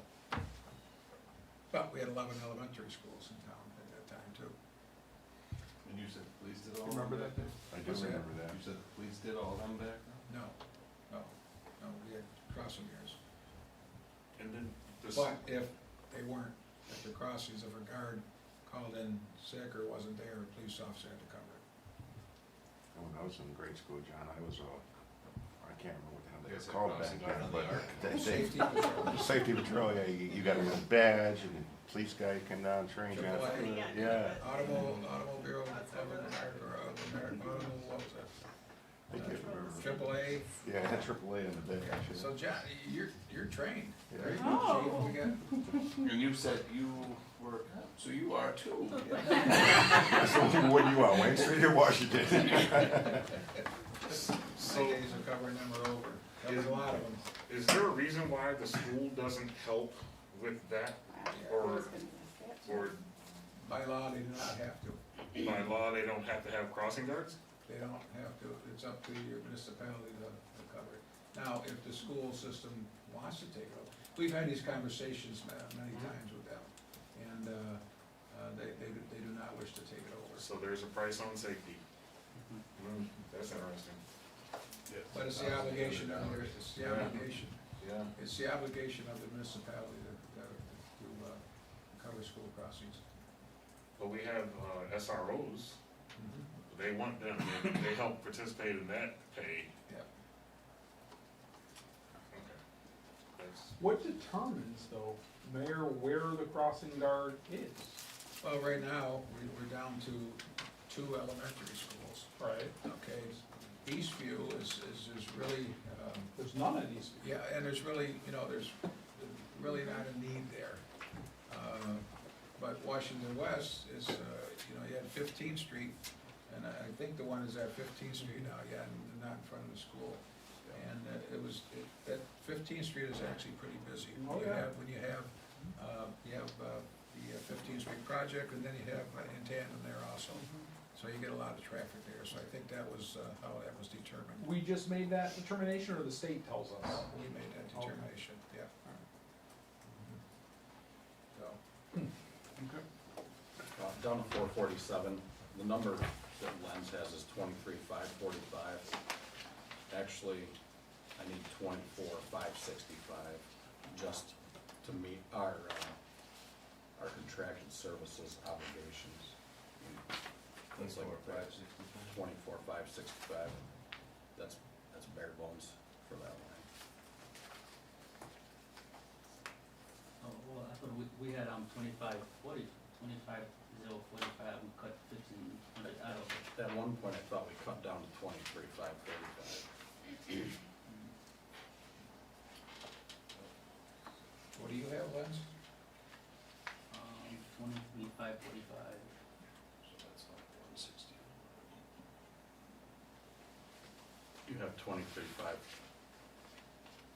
23,545. Yeah. And that'd be 24,565. But what So I'm that's up saying is 164, right? when we had to cut, Yeah. myself and the mayor, we took away 15, if you look on my, the formula bar up there, Okay. so we started with 25, Yeah. or 45, then we cut 15 out of it. See, we got 1,500 up there, Okay. then that we went down to 23,545, now you said you want, 24, you said? Yeah, because I'm obligated. I mean, that's bare bones, that's, I mean, all these are service contracts and stuff that I have. Other than the prisoner meals and the Dempsey Club payment.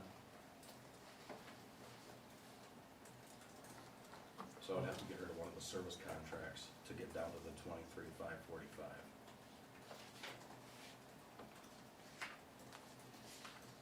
Yeah.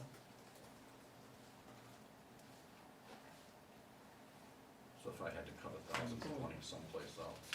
It's only $1,500, what do we?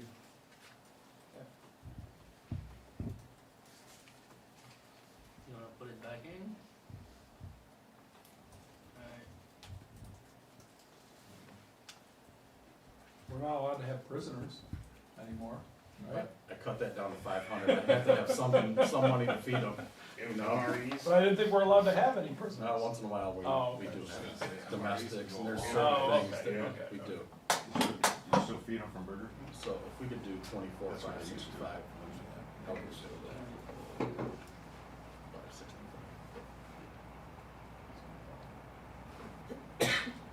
MREs, and they're coming back. You need to hold them long enough to actually feed them anymore? Sometimes, right? Hard to believe, huh? Down to travel and training, I'm asking for $12,000 increase in that line to send someone to the sheriff's academy. It's really, really tough getting, the list just came out in December. There were only 22 people on the list. When they gave the physical agility, 15 people showed up. Only 8 people passed the physical agility. So if we could find someone, and right now, we're hiring people that are on that list. So if we could find somebody that scored well on the test, but doesn't have the academy, and we could send them to the academy, and then get a 5-year employment commitment with them. So they're ours for 5 years, and if they don't stay with us for 5 years, they would have to pay us back the money that we have invested in. So that's one that there has the academy. Yes. That doesn't have a wage in. So what I would suggest, we paid them less than we would pay an patrolman that's working the streets. You know, So sorry, Rob, so what's this $8,000 on this page? the $8,000, that's what we have right now, what we're using for training. This is what we have been using is about $8,000 a year for training. That's SWAT training, that's all the training, basically what we do. The $12,000 would pay for the academy fee. You know, I'm sorry, chief, if I missed this, we have a commitment? we would have I would ask for a 5-year commitment if we found somebody that we Yep. wanted to send to the academy. Yep.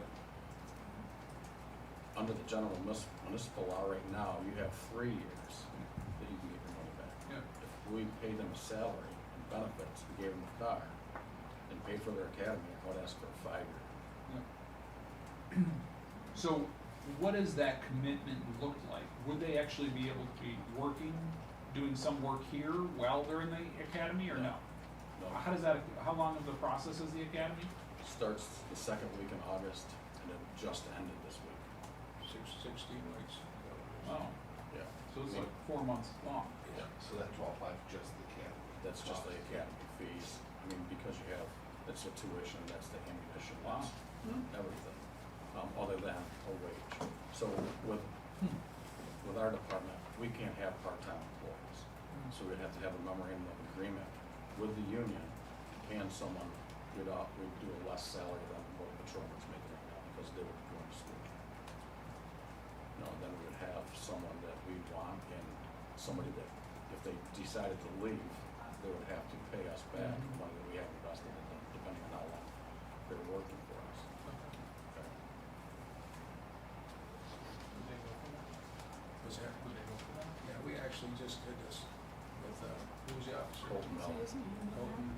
Colton Miller. I think we let you guys know about that.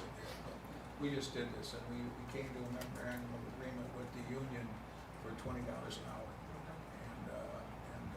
But it was strictly, while they were in the academy. Right. So we now have Colton Miller, who has started with us today. So he's graduated from, well, he didn't graduate from the academy, he's done with the academy in Jamestown Tuesday. Today was his first day starting field training with us. Yeah. He has a 5-year deal with us. If he leaves, he would basically, it's like about $10,000 a year. Or I mean, So the agreement will be, it's prorated to him. So if we keep him for 3 years, and then he leaves, he's gotta pay us back. Other agencies are doing the same thing because it's so tough getting anyone. I mean, Yeah. with the raise that these guys got, we saved about 6 officers, just so you guys know. So How many officers did we say? probably 6. 6, okay. That's huge. Yeah. And I was able to get Just wanna another make sure the camera got. employee who was gonna be a great asset to the city of Olean. Yeah. Now, this isn't, we don't, Colton Miller was reachable on the civil service list. That's why we were able to do this. So they have to be reachable, and if they, in that particular situation is he couldn't leave, he had a family situation, so he couldn't go to the academy and try to work a part-time job too. So we were able to get him to, we paid for his academy, and we came to an agreement with the union on that for a fee, and now he's gonna be, he's coming to work for us as a patrol officer, and with that 5-year commitment. So, and we were able to fund that last year because of the unfilled positions, and a couple of guys that are away on military, so we had money in the budget to cover that. Are we still expecting another position to fill though? With the guys coming back? I have one position to fill right now. You do? Yeah, Chris Barnard is gonna be leaving, he's going to Orchard Park. Oh, he is? Yeah, and it's nothing to do with money. He moved up there, Okay. so we do have one more position. Okay. Okay.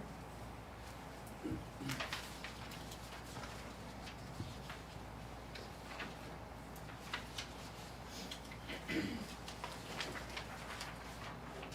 think that's, anything else is, I think dues and subscriptions went up $200, but that's the price of dues went up. That's it for the police line. Any questions? Have we looked at the one association, I cannot think of the name of it, we had discussed during the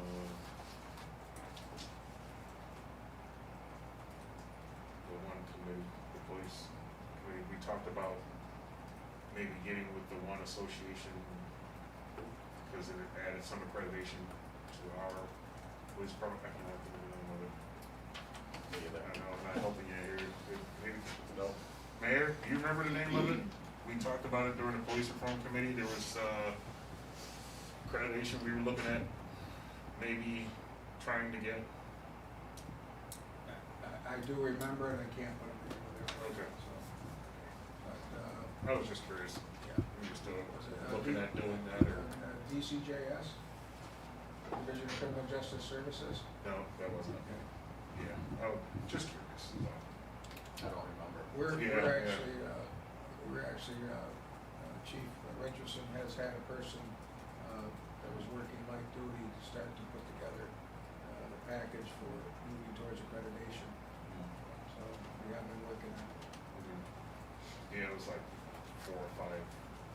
so many acronyms out there for. Yeah, I don't remember, Yeah. a lot of stuff's happened. Mm. There's that one that I just looked up, where it said the Commission on Accreditation for Law Enforcement. Maybe that was it. So with dispatch, the 100 line, dispatch went up 2 labor grades, plus 75 cents per year per their contract. And along with that, you know, their overtime line is gonna go up about $4,000.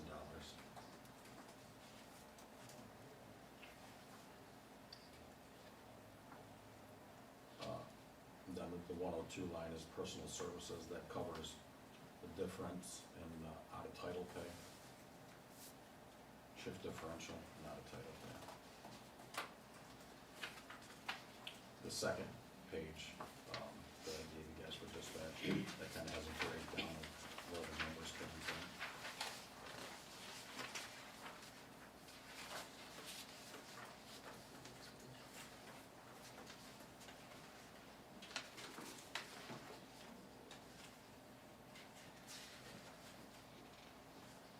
Everything else is the same, so really, with dispatch, it's just contractual, the contractual raises.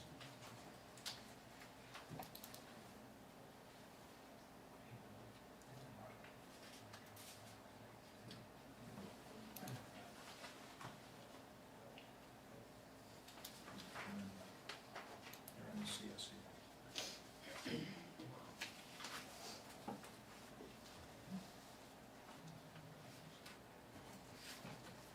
Anybody have any questions on dispatch? Is that a mistake on Coleman's salary? On the second page?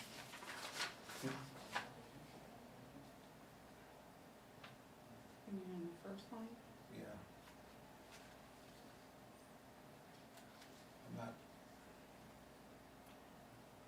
No, that's probably right. 47,512. okay, I was looking over at the first line. Under salary. Yeah, okay, I see it now, thank you. So he has 5 weeks at 44.60, and then 47 weeks, you get a step increase. Oh, okay, yeah, I understand now, thank you.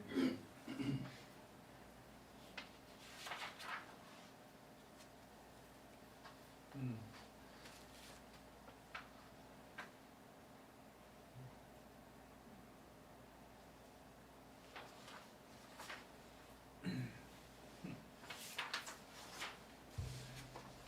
I mean, that's a pretty big jump, right?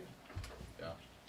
And is it just all the steps and longevities all hit at the same time? Is that essentially what So is they went driving up- that? They went up 2 labor grades, plus 75 cents an hour. Why did they go up 2 labor grades? That was negotiated in the contract talks, the CSEA, the union talks. Yeah, And they're still, they were the lowest, they were like at a grade 5, and they were the lowest paid. Oh, I think I do remember that. Yeah, so, their salary, their wages are still quite a bit lower than accountants. I see. I see, I do remember that conversation. If they leave, let me know, I'll apply. what's that? If they leave, let me know or apply. I think you need to be able to use, That's a pretty good salary to me. you gotta be able to use computers to. Thought they're up 5. Well, they were at a $3 You know, we're on dispatch, not on crossing guards anymore, right? Just so you know, we'll turn the page, I think I can answer the phone, yeah. Don't be too sure, Dave.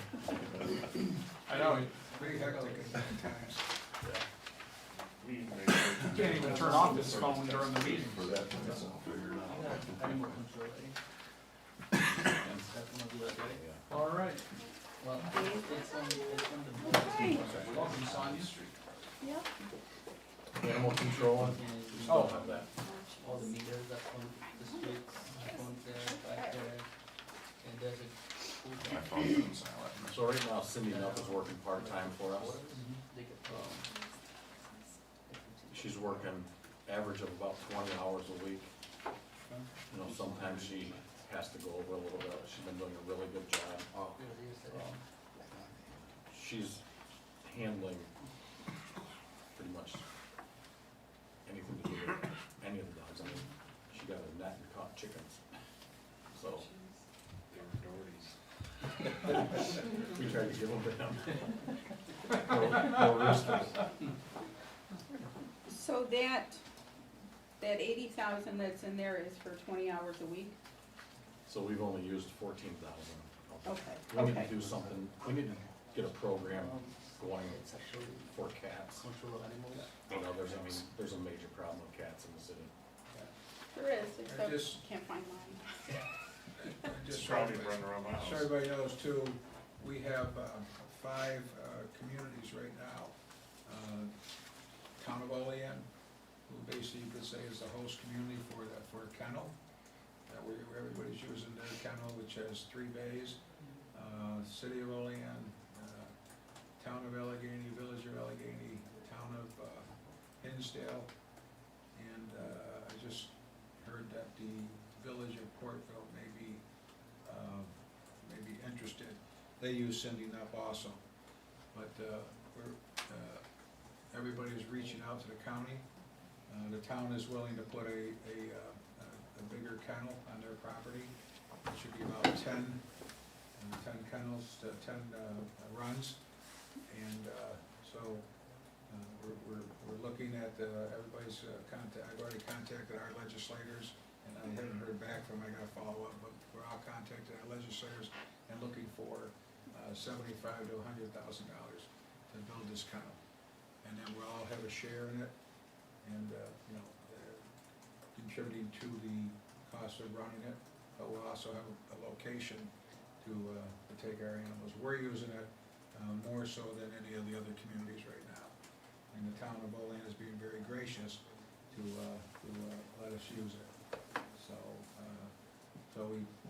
Cindy is doing a bang-up job for everybody, and we want to be able to have a facility and then get a feral cat program going too. So that's why we left the 80,000 in there for animal control. So since March of last year, Cindy's handled probably 90 dog complaints. She's taken custody of. So there's a couple items, I mean, obviously, we've talked time and time again about trying to get the trap neuter release program started up again, for the feral cats, to try to get this population under control. And, I proposed it, I was a big believer in it last year. I still believe that, we could benefit from having someone who is solely dedicated to the city, but I understand that it's more bang for your buck to share a resource amongst other communities. The emphasis is always on stray dogs because of the danger that they bring, and I get that, but we really have to get the cat population under control. That is probably number 2 on the list of complaints that I get.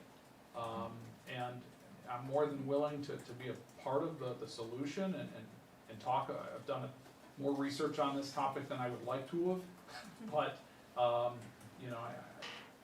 we can't just ignore it anymore. And with that being said, the reason I brought this up, Mayor, is because I think first of all, awesome step if we can collectively build a kennel that we can all share. But I mentioned it to you before, I think there is a huge opportunity while we have everyone's attention, and that's to include a clinic, a small operating room, along with the kennels at that site. That would we could try to partner with some vet to do low-cost spay and neuter program for the community. Right now, anytime we trap strays, we have to either call up the the SPCA, wrong acronym, the SPCA, right, and take them up to Buffalo to Operation Pets. And who offers it? I think it's Allegheny County has a low cost, Yes, spay. yeah, I think that's what Cindy is, the city is taking, she has a place in Friendship that she takes, the dogs who aren't claimed up there for adoption out. Yeah. Yeah, so I think it is, Allegheny County, yeah. I'm pretty sure Allegheny County offers a low cost, vaccinate and neuter, program where it's like $50 a cat. And I would love to see that come to our community, not only to offer it to citizens, but to help solve this problem. For dogs, for stray cats, we could partner with a vet or a veterinary school to come in once a week or a couple times a month even. We have a slew of 20 animals and they'll do it, one right after another, right? If we have a kennel, we should have a facility that's able to handle that too. So that's my pitch there. I will include that in our talks. Thank you.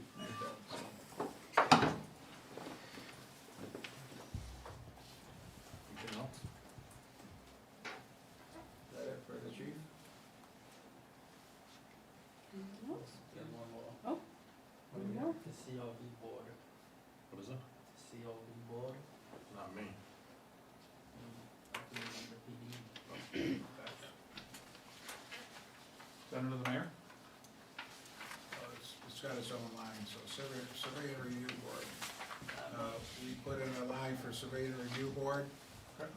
Office supplies 100, books and material 500, travel, training, education 200, for a budget of $800 to start out with until we get our feet wet and know where we're going with it, so. Okay. Okay. Thanks, chief. Thank you. Moving on to youth and rec. I'm gonna get a You beef want stick. my person? Don't wake up Beef Chris. sticks on are me. good. Who brought those? I know. I tried to shop that here. Are they I nice? know, I'll have to figure out where you got it from. You guys want pizza? Processed it for Why you. didn't you tell me? Johnny Fisher on the North Nymon. You didn't tell me. I'll have to tell her. She'll be excited. My child also skins deer up there. Helps him out, so. He does some good I was stuff. gonna pull it off, but I figured there's a cloud over here, so we just. Hey, Chris, Hi, how's everybody? No, you saved the best for last? I've been pacing. Nope, not quite. Oh, Lenses last. How you doing, sir? No change, Good. no change. Hi, at how all. are ya? Good, how are you? Long time no see. Right? I know, right? Because I was running in. hello, Chris. How you doing, John? All I right. thought you were saying you went running. Like, wow, you went to the rec. Hey, how are ya? Good, maybe. Good. Well, sure enough, on the day that he Yeah. was like, no, I'm not gonna be here while I'm speaking, of course he Lens? I do. Yeah, we gotta have Chris show them how to print their stuff, so it's not like minuscule. Wow, my And glasses it's don't highlighted too. You know what I mean? I can't take credit for that, so Oh, that goes to Terry. she's wonderful. Yes, she is. She does a great job. It'll look like less if it's compacted. Not that I'm biased or Or anything. maybe they don't want us to see the Less numbers. volume. What, this is bigger than what other people? Oh, okay. Easier to spread. Yeah. I have a hard time reading it myself. Smaller margins. I don't know, are everybody ready or they want? Yes, go for it. All right, well, good evening again. It's a pleasure to be here. I want to go through the proposed youth bureau and recreation budget with you here and hit some of the highlights. You have the 5-year look back here at you, if it's okay. We can start at 7140, which is our recreation line item. So I guess I'm going to start with the 100 line item. You can see there's an increase request there, and I guess I want to go through that a little bit with you folks. When I first started this job 5 years ago, minimum wage was $10.40 an hour. It is now $14.20 an hour. And 7 or 8 months from now, it'll be $15 an hour. Okay, so Make another illustration, somebody at the end of last year was making $13.20, beginning of next year will be making $15 an hour, so that's quite an increase. And as you know, our department is heavily with part-time and seasonal people, okay? And this goes hand in hand too with the increase in hours that we're trying to put out there, the increase in usage that we're getting, so this kind of goes hand in hand with that. Part of this request too, under personnel, is the request for a second full-time recreation manager. And what's the reason for that? Again, we're facing issues with covering hours. What are those issues? Well, we've got a couple issues. We've tried hiring younger folks, meaning college-age kids that are completing their education in the area still, and they stay with me for a year or two. And unfortunately, they gotta go out in the real world and find a job, and they say, well, Chris, it's been a pleasure, see ya. Okay? And the other thing that we try to do is hire folks that are retired. And we have a gentleman on staff that's retired, and he does a great job.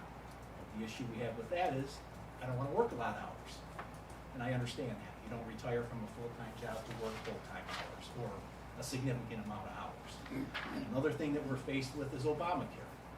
I can only work these people a maximum of 29 hours a week. So that's a further limitation that I have. So I'm getting hit on all sides with coverage. And as you know, every year that we've been doing this, we're doing more and more and more. And we're trying to do it with less and less people, and it's getting to be a struggle. Because what's happening a fair amount of the time is I have to get myself involved. And that's okay. I like seeing people, I like seeing what's going on, but it takes me away from the marketing and looking at new things that we need to be doing. So this request here for the second full-time manager, and I want folks to understand, it's not just a manager position. This person also does maintenance. So what do I mean by that? Obviously, there's daily routine maintenance during our seasons, pool season, ice season. But looking ahead here a couple weeks, the ice season's gonna end April 9th. We have a very short window, meaning of 2 months or less to get a lot of work done. What do I mean by that? Okay, first thing, the ice has got to get removed. Facility's got to be completely cleaned, from head to toe, stem to stern, whatever word you want to use, because it's gotten the you-know-what beat out of it for the last 8 months. We've got to get all that done and sanitized. We've got to get the sport court floor down for our roller skating, for the Enchanted Mountain Roller Derby, who's coming back, as well as public roller skating. We have a job fair scheduled. We have a craft show scheduled. We have possibility, I believe, the Olean High School may be using that for their reunion part of it this June. So we have a very short window, and on top of that, then we gotta get into pools. Okay, franchise gotta be cleaned, it's gotta be painted, we're gonna do that in-house ourselves, it needs to be done. If we let it go, we're gonna have bigger issues down the road. So, we have to get the rec center pool ready to go. So this person here is also gonna help out with maintenance. And instead of me trying to find people, I can come in from 1 to 3, and I'm not available 7 to noon. That doesn't help our cause.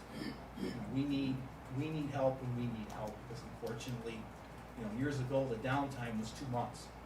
Meaning the ice season ended and there really wasn't a tremendous amount going on other than the home show. Well, now that's all changed, because we're trying to maximize usage and revenue. And that's what this goes hand in hand with. If you're hiring a second full-time manager, you're gonna save $5,500 a year in personnel costs, meaning wages. And remember too, our part-time people go up every time the minimum wage goes up. So their percentage is going up as that goes up. So we need coverage, is the big thing. We need dependable coverage, we need people that have a vested interest and will come in and do a good job for us. And this here will get us to the next step. We're looking to add, we're looking to do more. Unfortunately, it goes hand in hand, you gotta have more help. Chris? Yes, sir. That second manager, is that in lieu of some of the part-time positions? Yes, we you will have? eliminate 2 part-time existing. 7, I'm sorry. Yeah, no, and that savings dollars wise is about $5,500 Per person or total? total for the 2 managers. And it would be a rec specialist position that I could eliminate too, because that person could oversee some of that too. So you're talking about $11,000 personnel by going to the full-time manager. So, is there any questions on that before I move on? Well, I have one question, Sure. because you mentioned 29 hours because of Obamacare. Are you saying you can only work them 29 hours because then they're no longer eligible for If state they- insurance? No, if we work them average 30 hours a week, then we have to provide them with health insurance. Okay. So we Hasn't sort of, that been long-term Based on the kind of triggers a or requirement that you have. I'm sorry, It triggers a requirement that the municipality has to provide the insurance. Yes. Is that, okay. if they average 30 hours, we have to provide them that, so we keep it at 29, so that we don't go over the 30-hour threshold.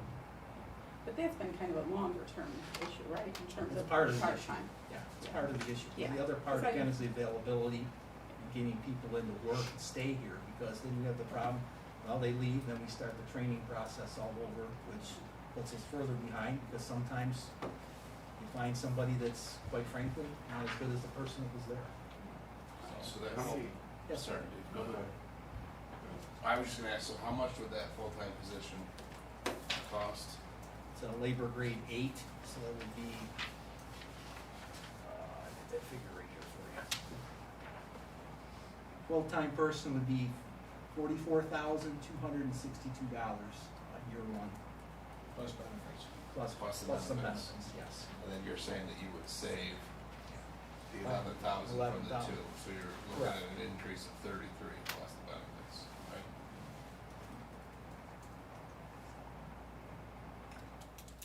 Now, Chris, that money that you would save with those other positions, have those taken into account that amount of savings? Has that taken into account the change in minimum wage? Yes, Okay. yes. Up through next year, Yeah. yes. Okay. I was just wondering how many part-time people you have now total. Did you say 5? I have 4 part-time managers right now. 4, How many yes, full-time, any? 2 You have 2 full-time and 4 part-time. right Now. now. Dave's been looking for job options tonight. Hey, sign up. No, I He's was- got crossing I guards. was, Drive the same no, I was money? confused too, cause he said, I thought you said a second manager, so it'd actually be a third Well, full-time. it depends how you wanna, Okay, our senior manager is John Andor, okay? His job is maintenance and management as well. The second full-time manager is primarily management unless it's time during the downtime to help us accomplish those goals. This new position would be a mix of both, okay? Why would it be a manager then? Because, I'm curious to. because they are primarily doing management duties. It's a combination job. In that job is maintenance duties also. So it seems like we're adding a position, but now we're taking away positions and we're putting all of this. It seems like we're increasing the workload to cram under one person to get rid of people. I mean, to I- get rid of I- others, I mean, so would you be incurring more overtime for that person or it just? That gives us more flexibility too. Please remember, the only day the rec center is closed is Christmas Day.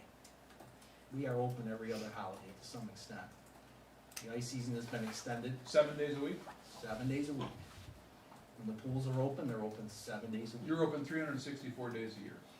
Pretty much, and the part-time people work how many hours a week? 29 hours. Managers. And remember, They're all some of those, managers too? some of those hours are for maintenance.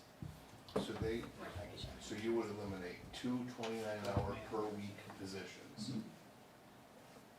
in exchange for one Around- 40 hour. Around the year, yeah. No, that's fine, I'm just wondering how, if you're eliminating 58 man-hours per week Yes. and only putting you back at 40, how do you intend to accomplish more if you're going 18 hours less a week? Because it gives us more flexibility. For right now, I'll give you an example. Right now, I cannot keep the rec center open past 7:30 on Sundays because I can't staff it. We're losing revenue. We used to open up early skate and shoot 1 day a week. I can't do it. I can't staff it. This gives us more flexibility. How so, Chris? Help me understand that. Because right now, I can't work. I can't make it in. I can't come in that day. I'm not available. So this full-time person would be scheduled to be there? They are gonna be scheduled when the building needs to be open. In other words, flex schedule. I see. So you would have 3 managers and 2 part-time? Correct, to cover all of the hours. I'm not familiar with the city's labor grade system. You Okay. call them managers, maybe that's confusing the hell out of me. Yes. Is there a laborer position instead of a manager title? It's a rec center assistant is the actual title of the position. Assistant, yeah. Rec center assistant manager. Yeah. And in that job is managerial and maintenance duties. Is that a testing position or somebody, It is a competitive position, yes. so they need to have special skills for? They've gotta have some college, they've gotta have a college degree, and they've gotta have some experience in the recreation field, yes. Do they have to have maintenance, like you guys got a lot of sophisticated? They gotta have basic knowledge. What we do is they have to take a pool, they would have to take a pool operator course once they're hired. Cause that's a state mandate that the pools are open, we have to have the CPO on duty. And it makes no sense to pay for that training for a part-time person that's gonna be there for a year. Right, right. See, I'm not thinking on you, No, I've been I- asking questions about everybody's No, that's position fine. because, I mean, everybody's given great presentations Sure. so far of why these positions are needed. But then I also got 80-year-old Sure, people I in my understand. ward who are on fixed incomes, and it's like they can't afford a 6% tax increase. So it's like, I'm in the middle here, it's like, I'm listening to you guys, Sure. you got good presentations, but then I'm also listening to my constituents who can't afford these raises either, so. Tell them there's a managerial position is available. I mean, the issue with the rec center, you can see the trajectory on, it. We're going north. I mean, every year we're bringing in more revenue and we're doing more. And to continue to grow, we need that position. It's not a want, it's a need. Because I can't be everywhere at once, and I need to direct some of my attention more to the marketing, because the better marketing that we do, it's a win-win for everybody. It's a win-win for us for revenue, it's a win-win for our visitors that come into the city, it's a win-win for our taxpayers. It's a win-win for everybody. Remember, we have a family that comes into ice skate. Let's just use that example. We've had over 500 families come in this ice skating season so far, which is all-time record. That's a minimum of 4 bodies per family. They come in Olean and ice skate, say afterwards or before they go to the beef and barrel and eat. Say they just stop and fill their vehicle with fuel. Buy a bag of chips and a pop. That helps us. You multiply that out. So, one of the things I wanted to do when I took this over is I want to maximize the use of our facilities. They're there to be used, put a lot of money in the rec center. We're very proud of that place. It is right up there with all the facilities in Western New York. And I've been to many of these facilities and I've heard from people from Buffalo, hey, wow, this is great. Well, that's what I'm looking to do. We need to redirect, trying to redirect our marketing for the John Ash Center as well. I want that to become a little bit more of an entertainment venue with some concerts inside, some entertainment, some different shows and things like that. So I'm putting my efforts toward that to try to get better usage and more revenue. In order to do that, I've got to have the time to do it. And, the rec center is a gem, and like I said, I know I keep repeating myself, and I don't mean to, it's a late hour, but next year we're looking at 2 additional men's league teams, okay, so there's gonna be more hours there. We haven't had a high school team in a couple of years, not sure if that's gonna return, but the building is open 7 days a week. It's open from 10 o'clock in the morning to the public till 10 or 11 o'clock at night. It's open on the weekends. It's used a lot. I'm not saying anything against you, I mean, I live in that parking lot, it's always filled, it's Yeah. great, there's always activity going on there, but, and you got to put yourself in our position too, Sure, me I as an understand. alderman, and I represent a certain Sure. group of people, but it's like, we're just getting over a world pandemic right now, and inflation's gone sky high Sure. right now. And it's like, I gotta justify, are these positions absolutely necessary for this budget year, and they have a tax increase of 6%? Or can we put it off until another year when things kind of ease off a little bit and it goes back to the norm? I don't think we're back in the norm yet, we're getting there, but, I mean, we're just coming out of a worldwide pandemic. And so it's like, people are hurting right now, the average people. I get that, I get your point, Dave, I do. But I also, at the same time, I think I'd have a different tune if it wasn't eliminating other part-time positions, very similar to what they've talked about at the airport too. So there is something to be said about having someone who's gonna be there, who's full-time, you're you're gonna have that consistent reliance, and someone then you can develop too, and ultimately help sell that operation. I mean, we're investing a significant amount of money into the rec center, into that facility there, and with the splash park. And just for the record, Chris, the splash park is not in this budget, correct? What's in That's that what I budget, was gonna ask. yeah, what's in that budget is to operate both pools as we have been for 5.5 hours a day. Okay, all right, That's what's in so I just, wanna clear the air, because there were some questions, about this, about the 6% being tied to, well, it's gotta be the splash park. Well, the splash park's not in here, but we know that is an investment the city is committed to, and we want that to grow too. We want that to be just as successful in the summertime as the skating is in the winter time. And would a position like that help to drive that function? Absolutely, Right. So, absolutely, yes. so thanks for clarifying, because that's one of the questions. I mean, I think our one challenge is that, it's not a true savings of 11,000, because the fringe will really eat all of that up. True. However, in looking at estimated revenue, we do see, like under ice skating charges, there's an anticipated of 25,000 increase, Right. right? Yeah, and So, that's right, predicated so- on opening up those hours that I just said, Right. and we could open up additional hours for roller skating too. Right, so Right. that's what I'm looking to see, That's a good does it balance out somewhere? Because my biggest concern with all these additions is, yeah, we're saving part-time dollars, but at a significantly higher increase in terms of adding fringe, it's gonna take over any savings, quite honestly. But for your budget, I see that there is, additional dollars projected in a number of lines that would pay for it. One thing I wanna clear up too is, I think, when Chris said, they work 29 hours, they don't get 29 hours every week. It's an average. That is, what they're allotted. Now, if when they don't work, they don't get paid. Okay, so, like he said, he's not able to open up on Sunday night at certain hours, he's not open at this, because we can't get one of the assistants to work. So, this person would have 40 hours, we work 40 hours a week, Chris would work with him on a flex schedule, and that would be his or her main job. So, But that's how it's budgeted, they're budgeted at 29 hours a week.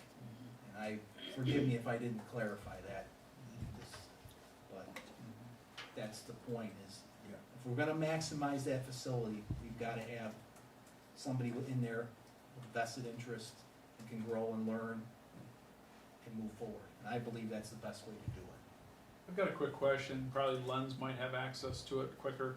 Do you have year-to-date revenues for that facility, just to see if we're on track to the revenue target for this year? So you said that's budgeted, Bill, so I'll back up and ask, so how many hours a week do they actually work? Whatever is required of the facility. There's some variability there. But it's budgeted at 29 hours a week, that's how it's budgeted. Typically, how many people are there at one time? As a manager, or what? As employees, you mean employees? Yes. You mean employee? Well, for a public ice skating session, we have 3 skate guards, 2 attendants, and a manager, so 6. For the pool, the rec center pool, you'll have 4 lifeguards and somebody up front taking the money and the manager. For Fran Shot, you'll have 3 lifeguards, okay? For a hockey game, how many do you have on? A manager and a helper, a skate guard. Is That's that, that's in case, the glass breaks or to help resurface the ice. That's Or what the clean. that's what the skate guard does? Yeah, Sorry, I don't know what skate guard does. yeah, well, they all, they No, like patrol, ice they skating. patrol the ice during the public ice skating sessions, but we have them come in on game days and practice nights to help the manager on duty with cleaning, moving the nets. Public Something, yeah. skating, one person's in the skate rental room. Yeah. Doing that, and a couple on the ice. That's pretty close to budget, 183. Yeah, we only $16 short, $16,000 short. And that does not Budget. include, the billing for March, which we're busy, Right, and into early April. right. We So- close when? April 9th. Yeah, so we're gonna hit that Uh, very darn close. I think you're gonna be Over it? over it. Yeah. And that 25 projected is because you may have those additional 2 teams, is that what I'm hearing? That's part of it, but the other part of the projection, again, is if we get this other person, we can open the building more, meaning the Sunday morning and the early, now, early skate and shoot doesn't sound like a lot of money, but if it's $80 to $100 a week times 26 weeks, Right. it adds up. Sure. You know, I used to do it, but like I said, I can't be everywhere at once. I did it the last couple of years. This year, I kind of took a step back from it, because. Dave, can you skate? No, I can't. Oh, okay. You He has could- he has a CDL though, he could drive the Zamboni. I can do that probably. Or handout skates. I can Give hand me a out tryout. those, yes. Give me a try. Okay. See, there's 7 aldermen, we could each volunteer. Okay, we digress. Didn't I just say that I don't skate? But the- We'll she we'll just- talk about Dave's employment later, but you're up, Chris. Well, that don't work, try OnlyFans. Is there any other, I guess before we move on to anything else, is there any other question about kind of what we've talked about so far? I mean, the main gist of the increase is the minimum wage increase. I mean, that's what's driving that. And I'm really not gonna go through this line by line. I mean, under the 7140, we reduced the recreation equipment a little bit. We reduced our printing fees a little bit. And the reason for that is doing little bit less reliance on our standard summer brochure and winter brochure. We're still doing it, but now with social media and our other avenues, we're going into that a little bit more. Is there any question on 7140 at all? Anything? No? No. Okay, the next one is the pools and rec center, and the increases here are, predominantly under light and power and fuel for heat. That's the majority of that increase right there.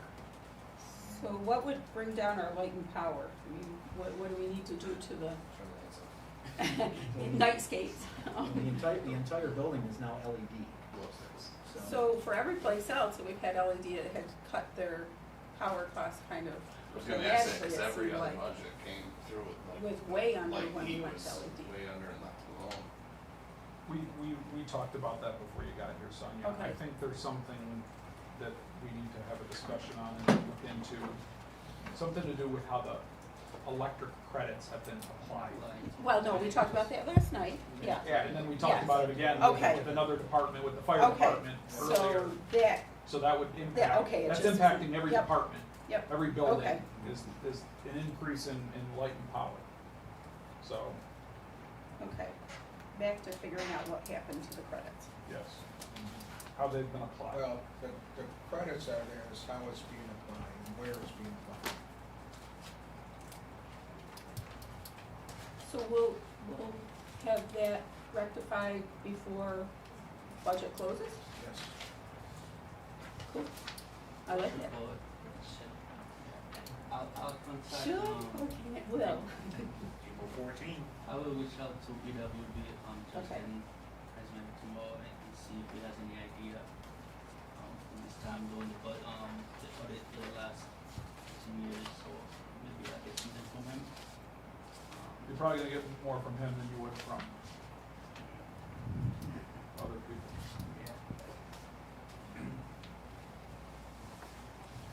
Is there any other question under the rec center budget lines, folks? No? Do you have enough Yes, light sir. there so your rec center schools will open up on time? We're doing quite well in that department. We're way ahead of where we've got.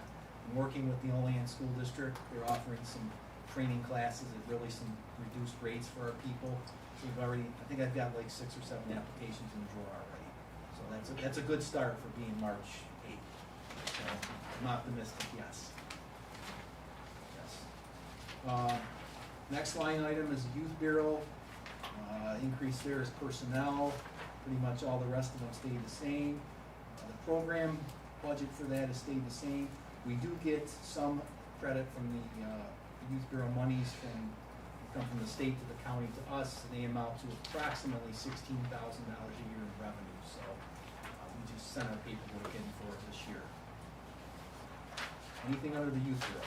I just have a question, I don't know where it would fall under, if it Sure. falls on the youth bureau or not, but, there's rumors going around that Archbishop Wilson might be moving to St. John's School. If that happens, does it affect your programs that you have at the school right now? We don't know. We're in the process of trying to gather more information. There's a town hall actually tomorrow evening. Tomorrow night, yeah. I've had a couple of different conversations, and Chris has also, and, we just don't know. I mean, on one conversation, you're told that probably not, and then other conversations, I don't know. So I think we're just waiting to get more information and see what exactly is gonna happen there. We've been told that, they wanna keep our programs in the school. So we'll see what happens.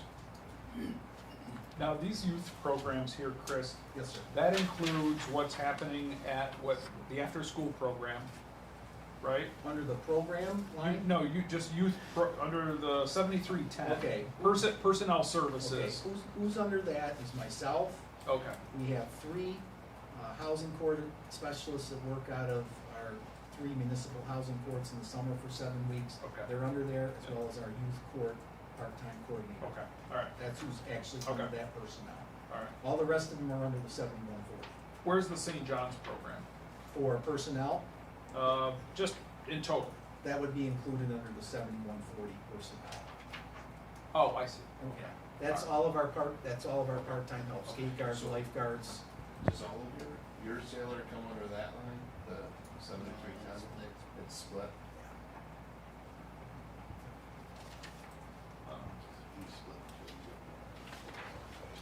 Like the rent that we pay St. John's for that That comes out of 7140,447.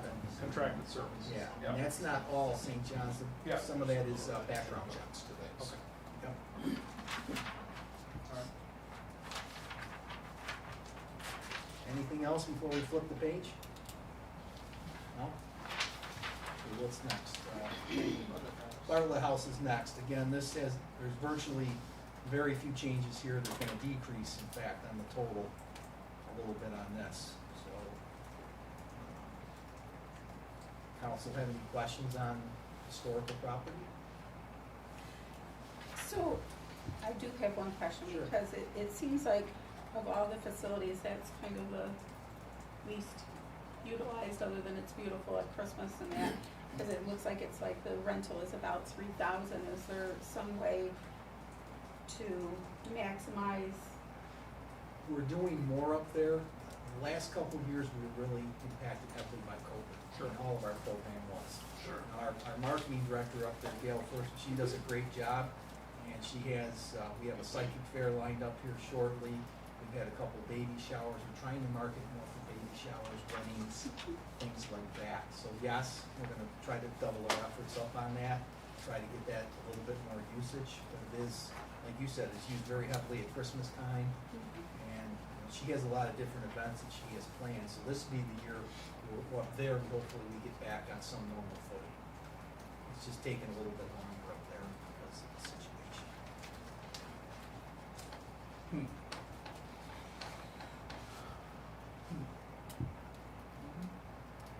Anything else under historical property? No? No. Okay, the last one is adult recreation, that's the John Ash Community Center, and again here, we have an overall small decrease in overall spending request on this, everything's pretty much held steady or gone down slightly. The only one we did increase a little bit was light and power again, so we see where that stands. And you got a facility there, like I just told you briefly, gets used a lot, I want it to be used even more, so that is the direction I'm going with. Next fall and winter, we'll have a whole lineup of different events each month. As the weather gets colder, people wanna go indoors, we can offer different activities and bring in additional revenues. That's kind of our. Tell them what you have, 2 concerts. Yeah, we've got, so, just so you know, on April 1st, we have a polka dance over there with the Claire Wiki Band. On April 29th, we have Generations coming in to do a dance, same band that plays out in Lincoln Park. And on May 27th, we have a group called Happy Days. They do special music as well as some impersonations, there's an Elvis impersonator, etc. And on June 3rd, we have Jolly Roger Productions. He's a bunch of different singers from the Ishiway area. They're gonna do a little show over there for a couple hours. And all these events, we're gonna charge admission for. And so this is the beginning of that remarketing. Yeah. So it might get off, we don't know how it's gonna work, it's gonna work, there might be a few bumps as we get going on it, but we've gotta take that in a little bit different direction, I think. Are we able to, is there gonna be food? They will be selling, some items over there, the Yeah. posters will be. I They don't should- know exactly what, but yes, They should sell some like food and wine and stuff. yeah. Are they able to do that or not? Well, the wine I don't know about. We Wine can't we sell can't. alcohol, we don't have a license. Oh, But they can sell other things. Yeah. gotcha. So that will take place. You could, no, who told us, Bill? Didn't they say like you could have, what was it called, like 4 Mile Brewery set up a stand that had, Yeah, you'd be working off of their license. Right, But but they they, have to pay for an adoption of their license. I don't know.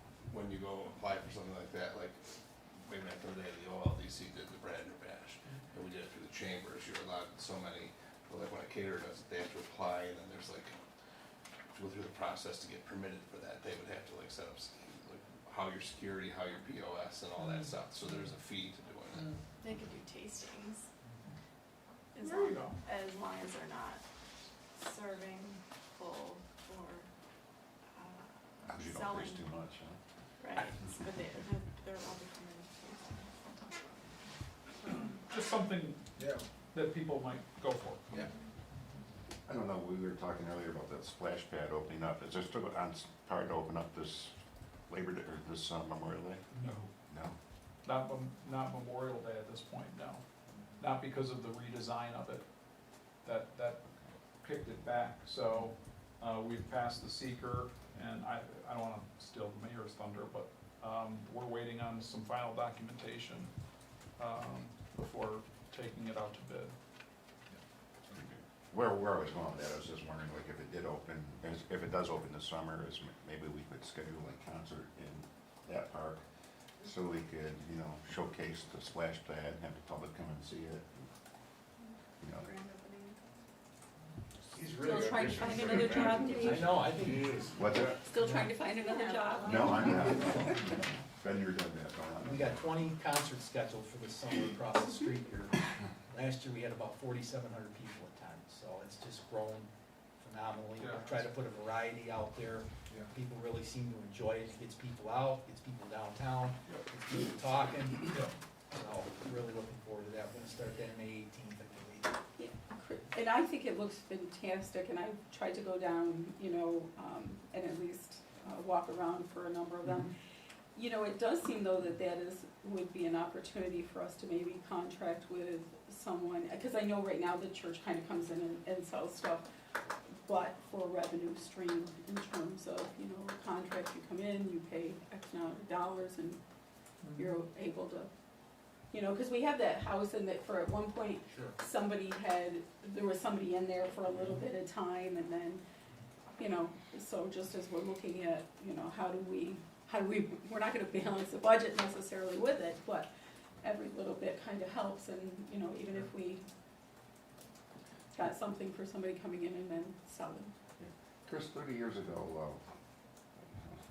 they used to have concerts in Bradner Stadium. The Beach Boys was here, Leonard Skinner was here, and that was utilized, and the stadium was packed. And how can we do something like that again and bring revenue into the city and utilize the stadium? How can we get, We have to bigger concerts like try to this? get a promoter, somebody to, we had, if memory serves me right, some of them, we had local people that were behind it.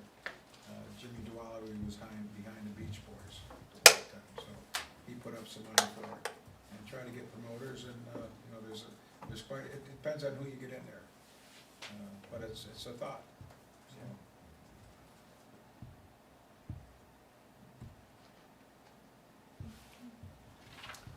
There you go, Sounds Jeff. like Dave's But it willing to would write the take check. that other full-time person to be able to staff it. Well, Come on, Chris, you missed your opening. It was Getting late. when they had, what was it, Lloyd Banks, maybe, 2 years ago? I That went was- to it. That was someone local who, I did, yeah, Yeah. I went to it, the rap concert. I was there. Beach Boy tribute for I John didn't see you Splash guys. Pad. You were there? I did, I went to it, I didn't hear you say that. I was there, it was a rainy swampy mess. it was okay. Thank you. All right, anything else? Thank you for your time, really appreciate it. Thanks, Chris. That's for last. Okay, we better fly through this, because I promised my family I'd be home earlier than last night. Same here. How's that I'm work? gonna excuse myself in a few minutes, I've got to pick my grandchildren up, so. I'm leaving in capable hands for the lens, so. You got papers, Lon? Or you want us to look up there? Oh, you can. Oh. Hey, Bill. Which one? Oh, you're on this one still, okay. First page. My, It's on my this- sister Sandy's husband. Oh, there we go. I saw that It's last also on night. the board if you wanna. She's doing something at the meeting then. Gotcha. That's it? Funeral was on Saturday. Yep. Alright. There's not really too much change in the auditor, department. The only change is the one of the line items. Those are all your contractual service, which is 5395, it's increased by. Everything else stays the same.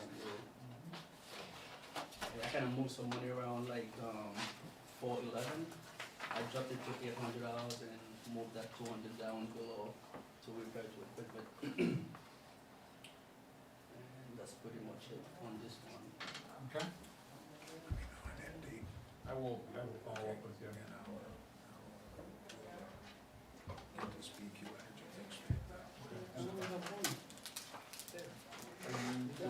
That's it. On Friday? Well, the other ones are special items, which I'm gonna go through. I'll be, tomorrow I'll be out Sunday afternoon later. if you guys mention it. All right. I'll get it. Okay. This one, we had a 7.5 increase into special items, that's your insurance, municipal solution dues, judgment, Thanks, everybody. claims, Thanks, man. and bank Good night. charges, professional services. If you look at the first line, the reason why that one increased at $45,000 more, cause through December 31st, if you look at the middle line, the yellow highlighted on top, you see that we spent $215,000 thus far through December. Cause the reason for that is, when we do the budget, we don't know exactly how much insurance is gonna cost, we just have a projected figure. And I will get from Dan Butler, from Southern Insurance, but we'll get the final numbers on June 1st, which is not gonna help us, because the insurance budget's already been done and voted on April 15th. That's your building insurance on all the city facilities. That's one, that's the first one. So that whole amount is building insurance? Well, not just this building, the whole city, The whole city buildings, Every right? city, every city, every city facilities, property is properties. and- Okay, so building insurance, that 20, you're right, okay. So why was it that it jumped so 220,000. much? Aye. Why was it that it jumped so much? The average was 150, 160, 160, 170, 160, 170, yes. and now we're actually at 215 right now. So why was it the jump so much? That's just cost and prices, That much? inflation and everything Wow, else so included. where are you at, like, with that 215, I get that it's there, but where is that in the policy payment schedule? Like, I know my insurance is like, on one, I don't pay for 2 months, so do you have, that's 6 months, do you have 6 more months of premiums to pay? No, we pay everything upfront, like on June 1st, we get all the insurance coming by June 1st. Or we made a check and send it out to the insurance. You pay it all at once. Yeah. Yeah. All at once. Yeah. Okay, so that 215 So then that's is not gonna done. change. That's not gonna. So that, oh, that's what I was trying to Yeah. get at, so that line's done? Yes. Okay. So I mean, I kind of buffer it up to 220. I mean, I could cut Mhm. that if it needs be, but I don't know how much exactly is gonna change June 1st coming up. I mean, I was dealing with it, and I know it's not the same, but I was dealing with this. And even shopped around, but our auto and home skyrocketed. We haven't even had any claims. My auto went up 25%. Did it? That's weird. Auto. My auto skyrocketed 25%, My and home I had, didn't, but my auto I did. had no claims. But I guess that, So this insures our cars too, right? Yes. Yeah. so building and cars. And cars, you get all the fire ambulances Right, and yeah. police cars, all the, well, we got minor claims for the PD cars when we got hit or something, we get slow. Well, what about when the fire, That was Truck. one of them, yep. So I This do is have a building question. insurance and the vehicle fleet. Yes. So I do have a question then. If we go through Butler and he does it, but it's always after the budget, so we don't really know what it's going to be. Is there a way to, if I wanna go and I change to a different insurance company, not saying we do, but they're going to give me whatever that date is, so is there not a way for him to kind of back that down so that it is budget friendly, because to expect you to kind of Yeah. make your best guess He kind of seems. guesstimated to us before I put those numbers in, I would email him like, well, this is budget time, I need a number to put in there. He said, well, go with this number, but it's not final, we don't know exactly how much it's going to be starting June first. Right, so that's because our insurance is set for that day though. I can answer that only Okay. because I was an insurance agent for quite a while before I came here. In order to change the effective date, the policies would have to be rewritten. I'm not sure if a municipality gets the same sort of, discounts for being long-term with the company, not having a lot of claims, things like that, but you risk losing all of that and you risk completely changing your premium. So instead of just, rolling over year to year, But, it's like starting all over, so that's, I'm sure it's something we can ask, but it's a risk that you're taking, looking at completely Yeah. different premiums. I mean, why wouldn't we want it, I mean, at least to ask, because I mean, it would make sense to line up with the fiscal year. Because we're $40,000 over budget. But I think it'd still be a best guess, cause even if it lined up to start on the fiscal year. Well, but I'm it just would saying have to we're back still- up. Right, but I'm saying Right. we're still in April, it'd still be best, or March rather, it'd still be a best guess. Yeah, but we're $40,000 over. No, I'm saying it'd That's, still be a you best know? guess, it's still prior to the thing, so it'd still be, even if it started June one is the fiscal year, right? Fiscal year. So if you started June one and lined it up, It's you're what, talking 45 about, days right. before your renewal. Yeah, That that's comes out, yeah, I'm so saying, you're still outside the window, it's still a best guess, like it don't come out till 30, 45 days, like she's saying, it's where you can see the concrete numbers. right, so why wouldn't you have it start April 1st? Then you're paying part one budget, part another budget. We do that a lot with a lot of stuff though, don't we? I mean, if it's an increased price, like if Like it I went said, up, let's just say it went up to 280, then you're gonna have to find part of it in this budget. And that's what I was The getting next- at, you know or what- looking at too, is if you try to do that, now your best guess is what you're gonna project what it might go up in April on Right. this budget. But there must be a way to get it more closely aligned with the budgetary process, You know? right? That's what I'm asking, is there a way to say to him, this isn't exactly working for us here? But the impact of that would be minimal, right? I mean, if you had an April 1st, what do you got, 2 months left in the year that it could be a delta, it could be a variance, versus June 1, you got 12 months that you could be off, right? But Well- he's saying he pays it up front, so if he's paid it up front. You should pay for the discount. Yeah, I see. You Yeah. know, So- but I'm saying he pays it up front, so then on this year, we would be projecting what the increase would be on next year's policy. You're even projecting, or Well, guessing for it from this a wider 12 months. standpoint. But, I mean, is that something we can at least inquire? I mean, I guess the other thing is how often do they shop Well, insurance? And I'm well, yeah. I think he did last year, I I don't think know. I think this one was the best. I think right now he's working on something, but I haven't heard anything yet from him. I was just gonna ask what he asked, because Yeah, I my was just insurance wondering how went up often. like John's did, my car insurance, and so I didn't switch agents, but I switched insurance companies because they found me a better company to start over again and to bundle my package together. I mean, I ended up saving quite a bit of money by doing that, thanks to my agent. My concern is really being able to find $40,000, kind of, maybe we could know what we had to pay.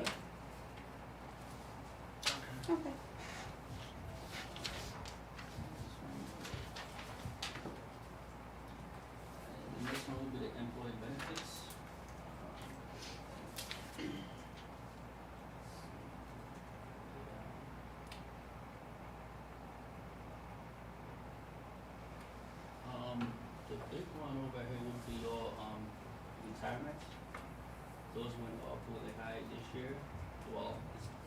That's the stuff that's driven by the state, right? Yep. They take that, so the market downturn in March We have no affects the control. actuarial projection.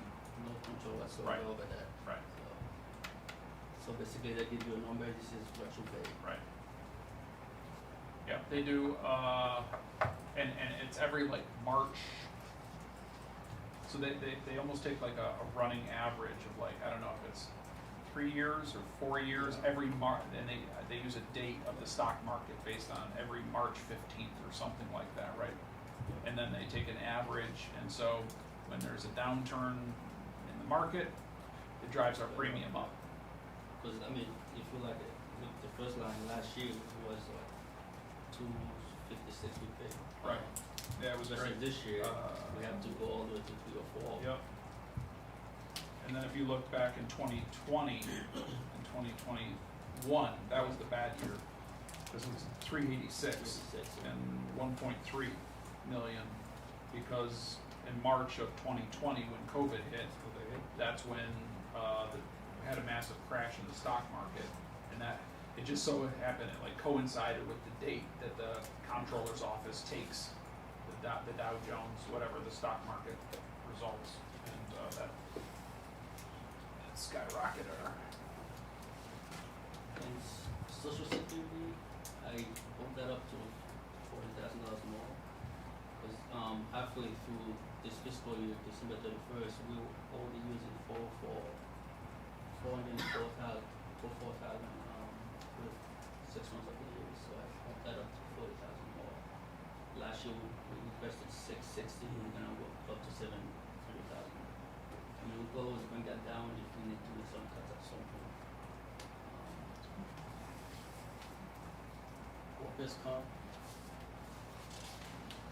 So I put that down to 315, $6,000 increase in there. Unemployment insurance, I dropped that down to 25. The reason for that is through 6 months through this fiscal year, we only spent $12.85. And medical insurance kind of went down this year. It was 1.9, 1.994, so it was gonna be 1.9 even this year. So why the decrease of 94,000 there? I mean, I get that it went down, but. Yeah, that just good practice employees that they don't file that many times and put their hand. It's based on your health really, because we don't have that many people who do more checkup between doctor visit, so they don't have to spend that much if something happened. That's Okay. it. Go ahead. That doesn't have anything to do with the contract negotiations or anything with what was changed? Okay.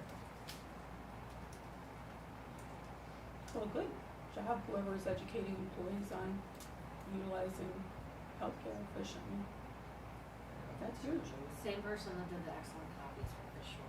That's the person. No, that's Very huge. valid. Educating people how to use your healthcare is huge. She's the best. She's good. She's very good. And this one doesn't change the CSE retirement benefits. That's 59,150. And the last one is benefit adjustments. That one I put it up to 100,000 even, because we budgeted 90 last year, and we already overspent the 90 this year.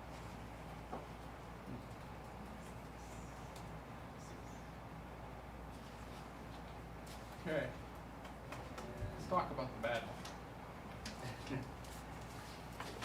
Debt service. Say, look, that's a big one, 42% increase. Basically from last year. Because last year in debt service it was only $1.024 million. It's gonna be 1.4 this year. All the debt service coming out. That's your long-term bond ban and all your short-term ban also in there included in that number. Do you have a schedule that you'd be able to get me? To show me the timing of all that? What's coming on, what's coming off? I know next year we will have be about $110,000 a year coming off the book. That's for general fund. I do have the schedule, but I don't have it right now. That's fine, maybe I can stop in your office one of these days and take a look at it. So it'll be more on the actual Does by the time this year's does done. this include that? No, but this year will be the Capital one projects. point zero two four, that's what we're gonna be using this year, ended May 31st. That may be used. This one Thinking will we were kick gonna do in on that. June first. So you pay year as year, so you'll only pay up to that amount. Yeah, that's where we're gonna go, yeah. So far, we pay $797, and you'll see the different, the next council, but the next revenue and expenditure report that I gave you, you'll see that there's gonna be a big jump, because we had a lot of debt service that we just paid actually today. You'll see that the next one, when I get that report done.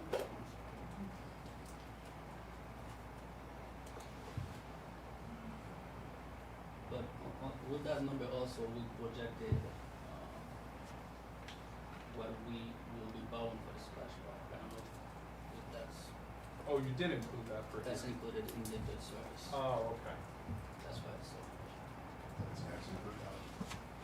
What do you say was included? Debt service, the additional debt service on the splash park. So With that the line, pool, Huh? with the pool. With the pool. The pool, yeah. So I think we had talked about with the inclusion of pool upgrades, we were looking at 1.2, which I think added to debt service about 100, I think it was an annual payment of 145,000, 150,000 a year. So not all of that is related to that.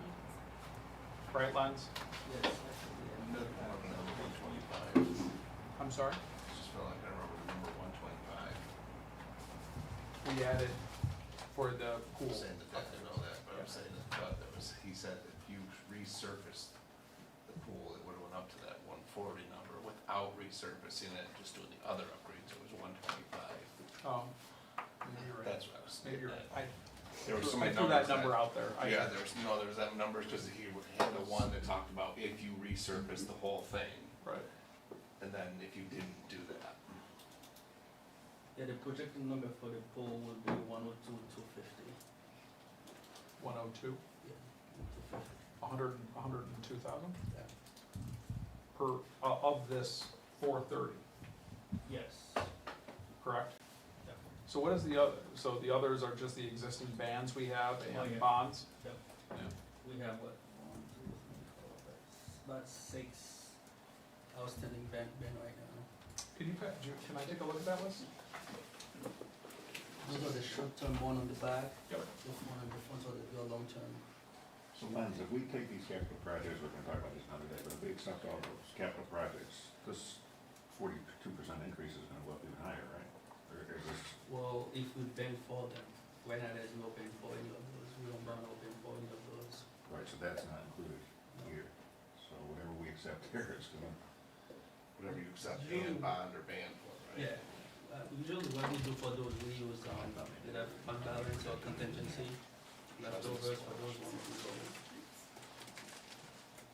We gotta see, we have money left from the ARPA funds too, right? Now- Now, let me ask, as far as what is sitting here in the ban,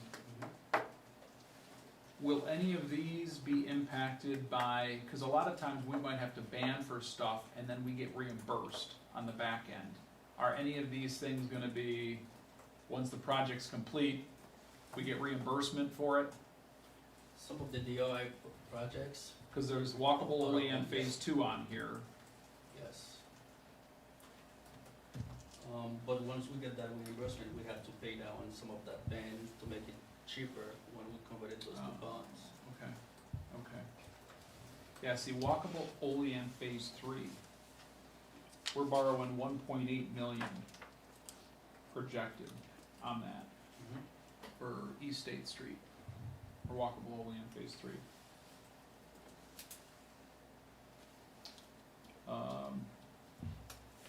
Now, see, it says so here's a question, so the airport project, $1.1 million portion of a $5.6 million ban. But I thought everything we were doing with the airport was 100% funded. Is that one of these that we have to ban for it and then we get reimbursed for it? 100% funded by the FAA grant. But the reason why we did it that way, cause Bob, when he used to be here, cause it was like a $2 million project. So he didn't wanna strangle ourselves, so we just bend forward, just in case, if they don't reimburse the money so quickly. But now that I see it, I wish we didn't do that. I wish we didn't have to do that. Cause the money, CNS will send the reimbursement, I don't know, let's say today on a Monday, by Wednesday, they give us the money by Wednesday. Right. So the turnaround will work really, really quickly. Right. But he thought that it wasn't gonna be that fast, so we Right. bent forward just in case, so we had the money. But that should fall off. Yes. Once we get reimbursed for Yes. the airport, Yes. that part, $1 million here should fall off, that's $100,000. Yeah. So that's what I'm saying, some of these Some will fall off. is yeah. about timing Yeah. 'Cause and when getting the- reimbursements. Once the project is done, we get all the money back, we could pay down the band. Right, right, correct. Okay, So of this 430,421, we have a percentage then that will fall off in terms of the bands that are gonna be paid, the airport being one of them. The only thing, I don't know when the project is gonna be done. Of the total 1.455, some will fall, not just the difference. Cause I mean, you're gonna have to pay interest on those, cause we've been forward. so what is included in the 1.4 million lens? Is it interest and premium? Yes. Okay, Cause if you added all those, general fund, the band, and also the bond on the front.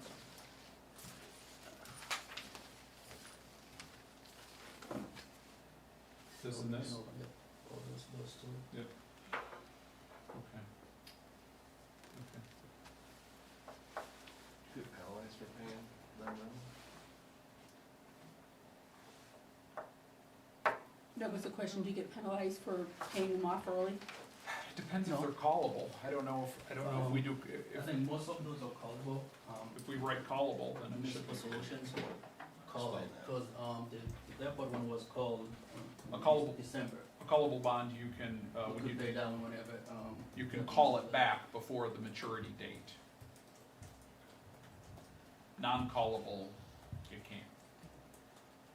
So most of them are callable, you pay a small premium, but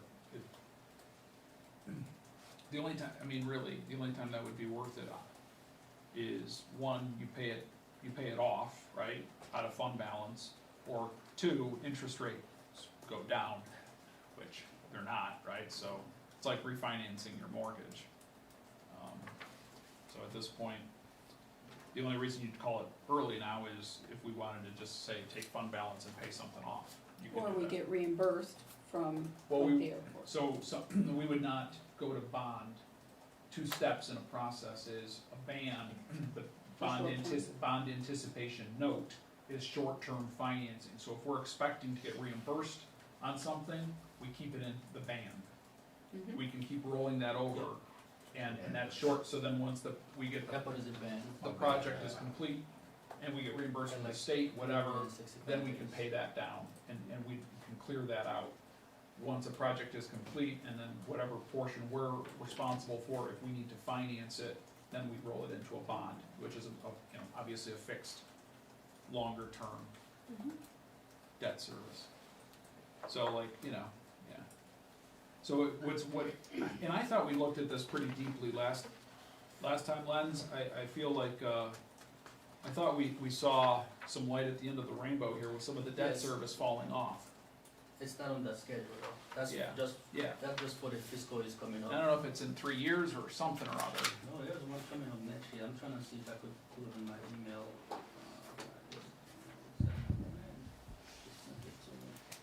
So a couple of the items here that we recently bonded for. You got that? I know you guys are losing me, that's for sure. I'm ready to get the hell out of here. I was getting all excited talking about bonds. Like full of Promise. that. I promised my family that earlier tonight than I was last night. Who wants to talk about See, I man's don't make bonds? promises. This is John's exciting all stuff. over there like, yeah. Okay, Lens, you're on. What are we up to next with you? Yeah, Lens, We'll get out of the weeds for a minute. Listen, I'll come meet you, we can, Yep. we can, My lunchbox is empty. we can geek over. Isn't that your last page, Lens? Yeah, talk about the other stuff that you need to. The next one would be my, water and sewer. Oh, yes. Let's go ahead and talk about that here. With the smaller fonts again. Sorry. You could have used here too. Terry must have been off this day. Margins, I'm telling you, it's the margins. Special items, that doesn't change at all. The only thing that changed there was, 1950 by 14. I took away $1,000, so, because we haven't used it in the past, so I just took it away. Are you discussing water or sewer? That's water. Water, okay. And next one would be also 9,000. Still retirement, same thing. You got the police, no, just the CSE, the police doesn't fall under there. All the police and fire fall under the general fund. And the CSE is split between water, sewer, and general. 50% of general, 25% water, 25% sewer. So what are the unallocated insurances on their lines? So what is the unallocated insurance on these lines? You mean the 65,000? Yeah, like what is, yeah, so you said on the other line back here, it was buildings and fleet insurance. On the Yeah. unallocated insurance, $65,000. yeah, you know, what is covered under that? That's part of their fleets and also, the building that the location that they are in, because they pay a portion of it. Because it's split between 3 funds. The general fund pay 50% of that, the whole bill, and water and sewer pay the remaining balance. Because if you look on the sewer, it will be the same thing. So the building and the fleet $65,000 is actually the total of those three, 65 times 2 plus the, plus that amount of fund there, yeah. that one. Which one? Yeah, next.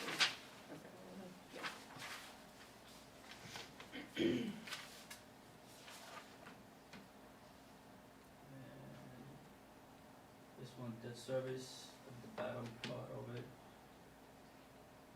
Kind of, we went up 1.2, it was 1.1 last year. That's an increase of $28,000, for the debt service also.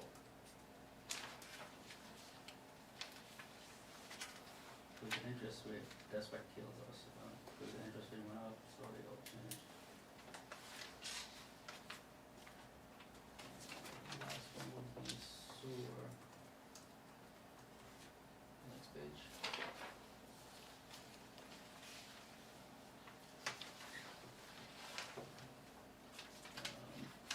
And I look at the insurance, $65,000.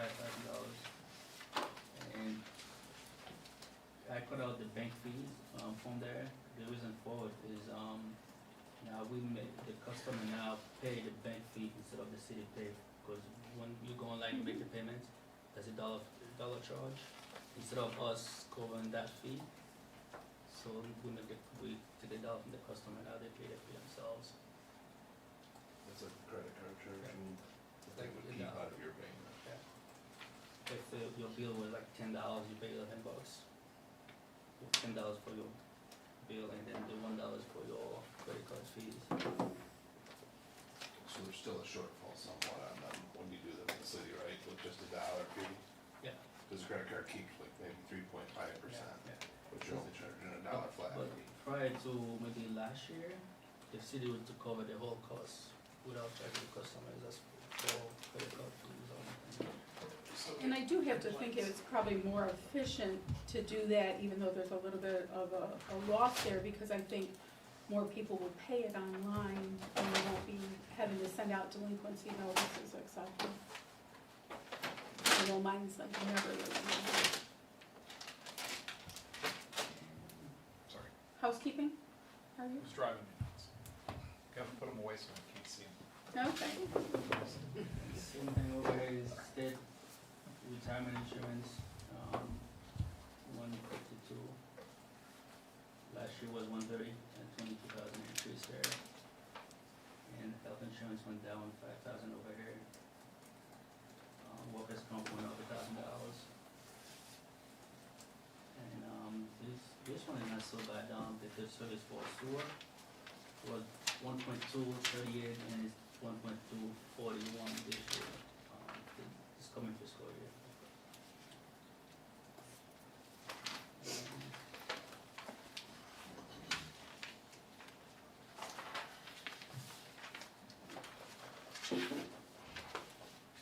That's pretty much, that's the last one I have.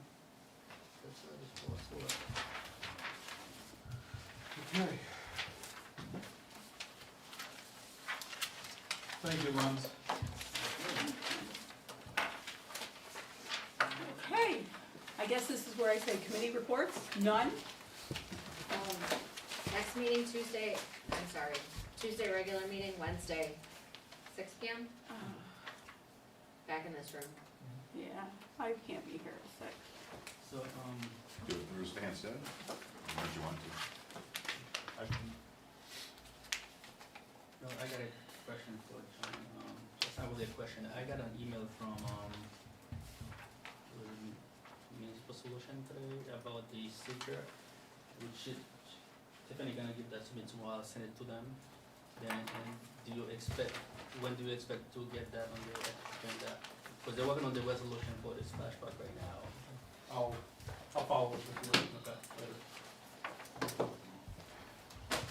So Anything else? Tuesday's regular, Tuesday's regular meeting. Wednesday's here. Wednesday is another budget work session where we should go over, I mean, we already kinda have, but we should have more of a deep conversation of capital projects.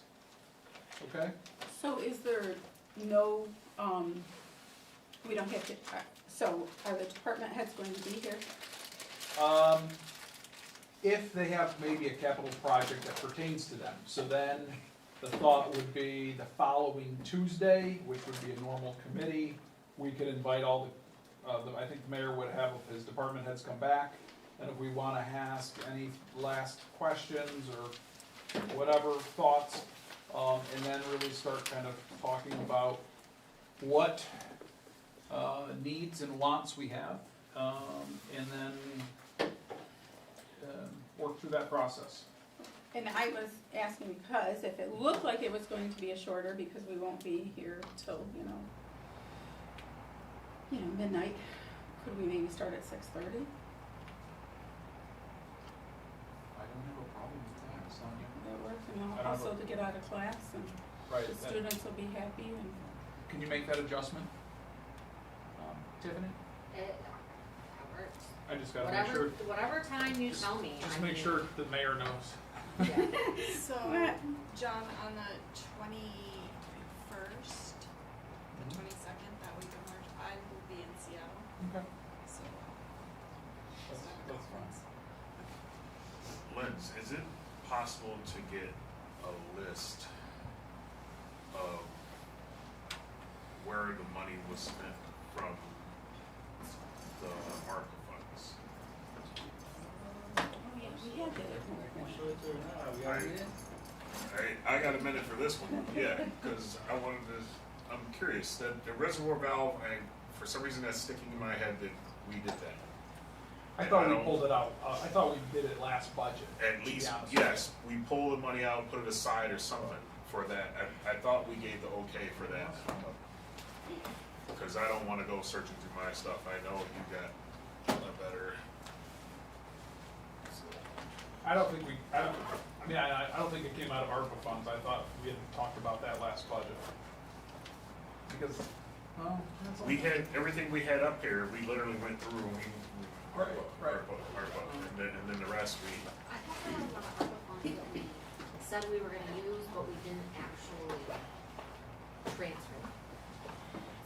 So, let me open the order. 2022.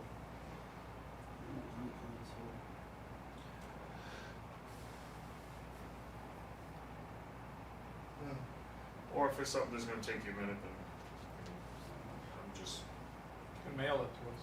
yeah. Email it to us. I mean, I'd love to see it because I'm curious. Well, we were given what, 1.4? 2, 3, 1.2? yeah, 5, yeah, something like that. Something, I yeah. thought it was like 7 and 7. 3, yeah, it was 7, yeah, so So is this 1.4, the one 1.5. That wasn't in ARPA there. funds actually. commitments? I don't know if you could see it, this is all we spent, this is everything right there. That was the first batch of the ARPA fund. So what is striker sales? That's the That was for ambulance. Ambulance. Yep. Yeah, Remember, we didn't put any money towards ambulance according to Facebook. That was those stretchers that. There's the IT upgrades. yes, we did that. What's for, That was the sewer line underneath the East Sixth Street Bridge, okay, that big line. okay.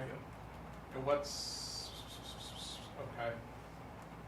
250, that was for 250 was for this Splash Park, Splash Park, yeah. on 100 and 100 for the BBC small grants. business programs. And then the IT upgrade. And that left us with, The IT upgrade for who? For the whole city? yes, wasn't that what it was? Yeah, that Okay. IT upgrade. Okay. So the balance So is, the balance was 9,100 for at the end of that fiscal year. Then move Okay. forward to the next fiscal year, which is here. We started with the 9,000 and we added, that came afterward, Yeah. And we did these two transfers. Those are the only two we did. 250 went back, goes to the splash park, we did the 500,000 that we allocated for that. Yeah. And the $100,000 was for the fire truck. Yeah, see, I seem to remember writing down, we're gonna do this for this, this for this, this Yes. for this, but we never actually transferred the funds. So we still have money? yes, Yeah, Well, yes, we do, but not really, cause I think $200,000 is allocated for this building HVAC. But it wasn't- $100,000 allocated for John J. Ash building. but I don't think it was, But the transfers haven't made. it wasn't technically allocated, we just said we use it for that. But Do there was you no. remember saying we were gonna put 100,000 in? no, alright, I'm gonna have to go and check my stuff. I have it written down what we said we were gonna use it for. Do you guys remember that? Wait, so what's left? I don't remember that. I remember this building, but. I do remember the HVAC for this building. Right, for the Yeah. HVAC, but it wasn't 100,000 either. I thought it was like 50,000 or something like that. No, it was a hefty amount for Was this it 100? building. Yeah. Do it in-house, you could save money. Let me check this. I feel like I took a picture of that board. Probably back in my, I'll go through my notes. I mean, in all I mean, I actuality, can pull it out of all the minutes. my and tell you Facebook guys. page So, is similar to an archive. well, I'll guarantee it's written down in it. Len sent us an Guaranteed. email in September 14th, 2022, and in here it says the updated ARPA funds. Keep in mind that 300,000 was allocated for HVAC from the city building. Two for this one and one for the Oh. John J. Ash. Okay. What was the So- date on that email? 9/14/22, Thank you. because John had asked, I think, what we had used for them, okay. and Len's had sent it to Okay. us. Yeah, so there's the whole list. I stand corrected then. I don't remember I don't John remember Ash the signing. salary, but the price, but I remember. 9/10? 9/14. 9/14, sorry. 9/14. Okay. I can, And I think he actually sent us one on 10/22, that's not, and that's when you asked for John. Yeah, that's 10/20 what I was the figured that'd be easy. updated one, yeah, I just but let's just see what that's. searched John Ash. Right. Yeah, cause I was wondering about the reservoir. I thought that one was one. There was, money left over from sewer water that we, I'm gonna have to check. Alright, well, it's late, Yeah, we'll look into this. Look at the 1021, because that has the HVAC for both of them on there. So much for, And then the fire equipment is in there too. Your dad, John, he used to break the promises. Because I know that was a question whether or not we had. It's pretty bad when I got home and the teenagers already asleep. What? The Ten what? $100,000. 10 what? 1020. I have them done on a spreadsheet, I just need some to. Yeah. look Well, at you it. send it to us in a spreadsheet. I will send it out again tomorrow. Okay, I'll make a committee motion for reports, adjournment. none. Anybody? Do we have a second? Second. Okay,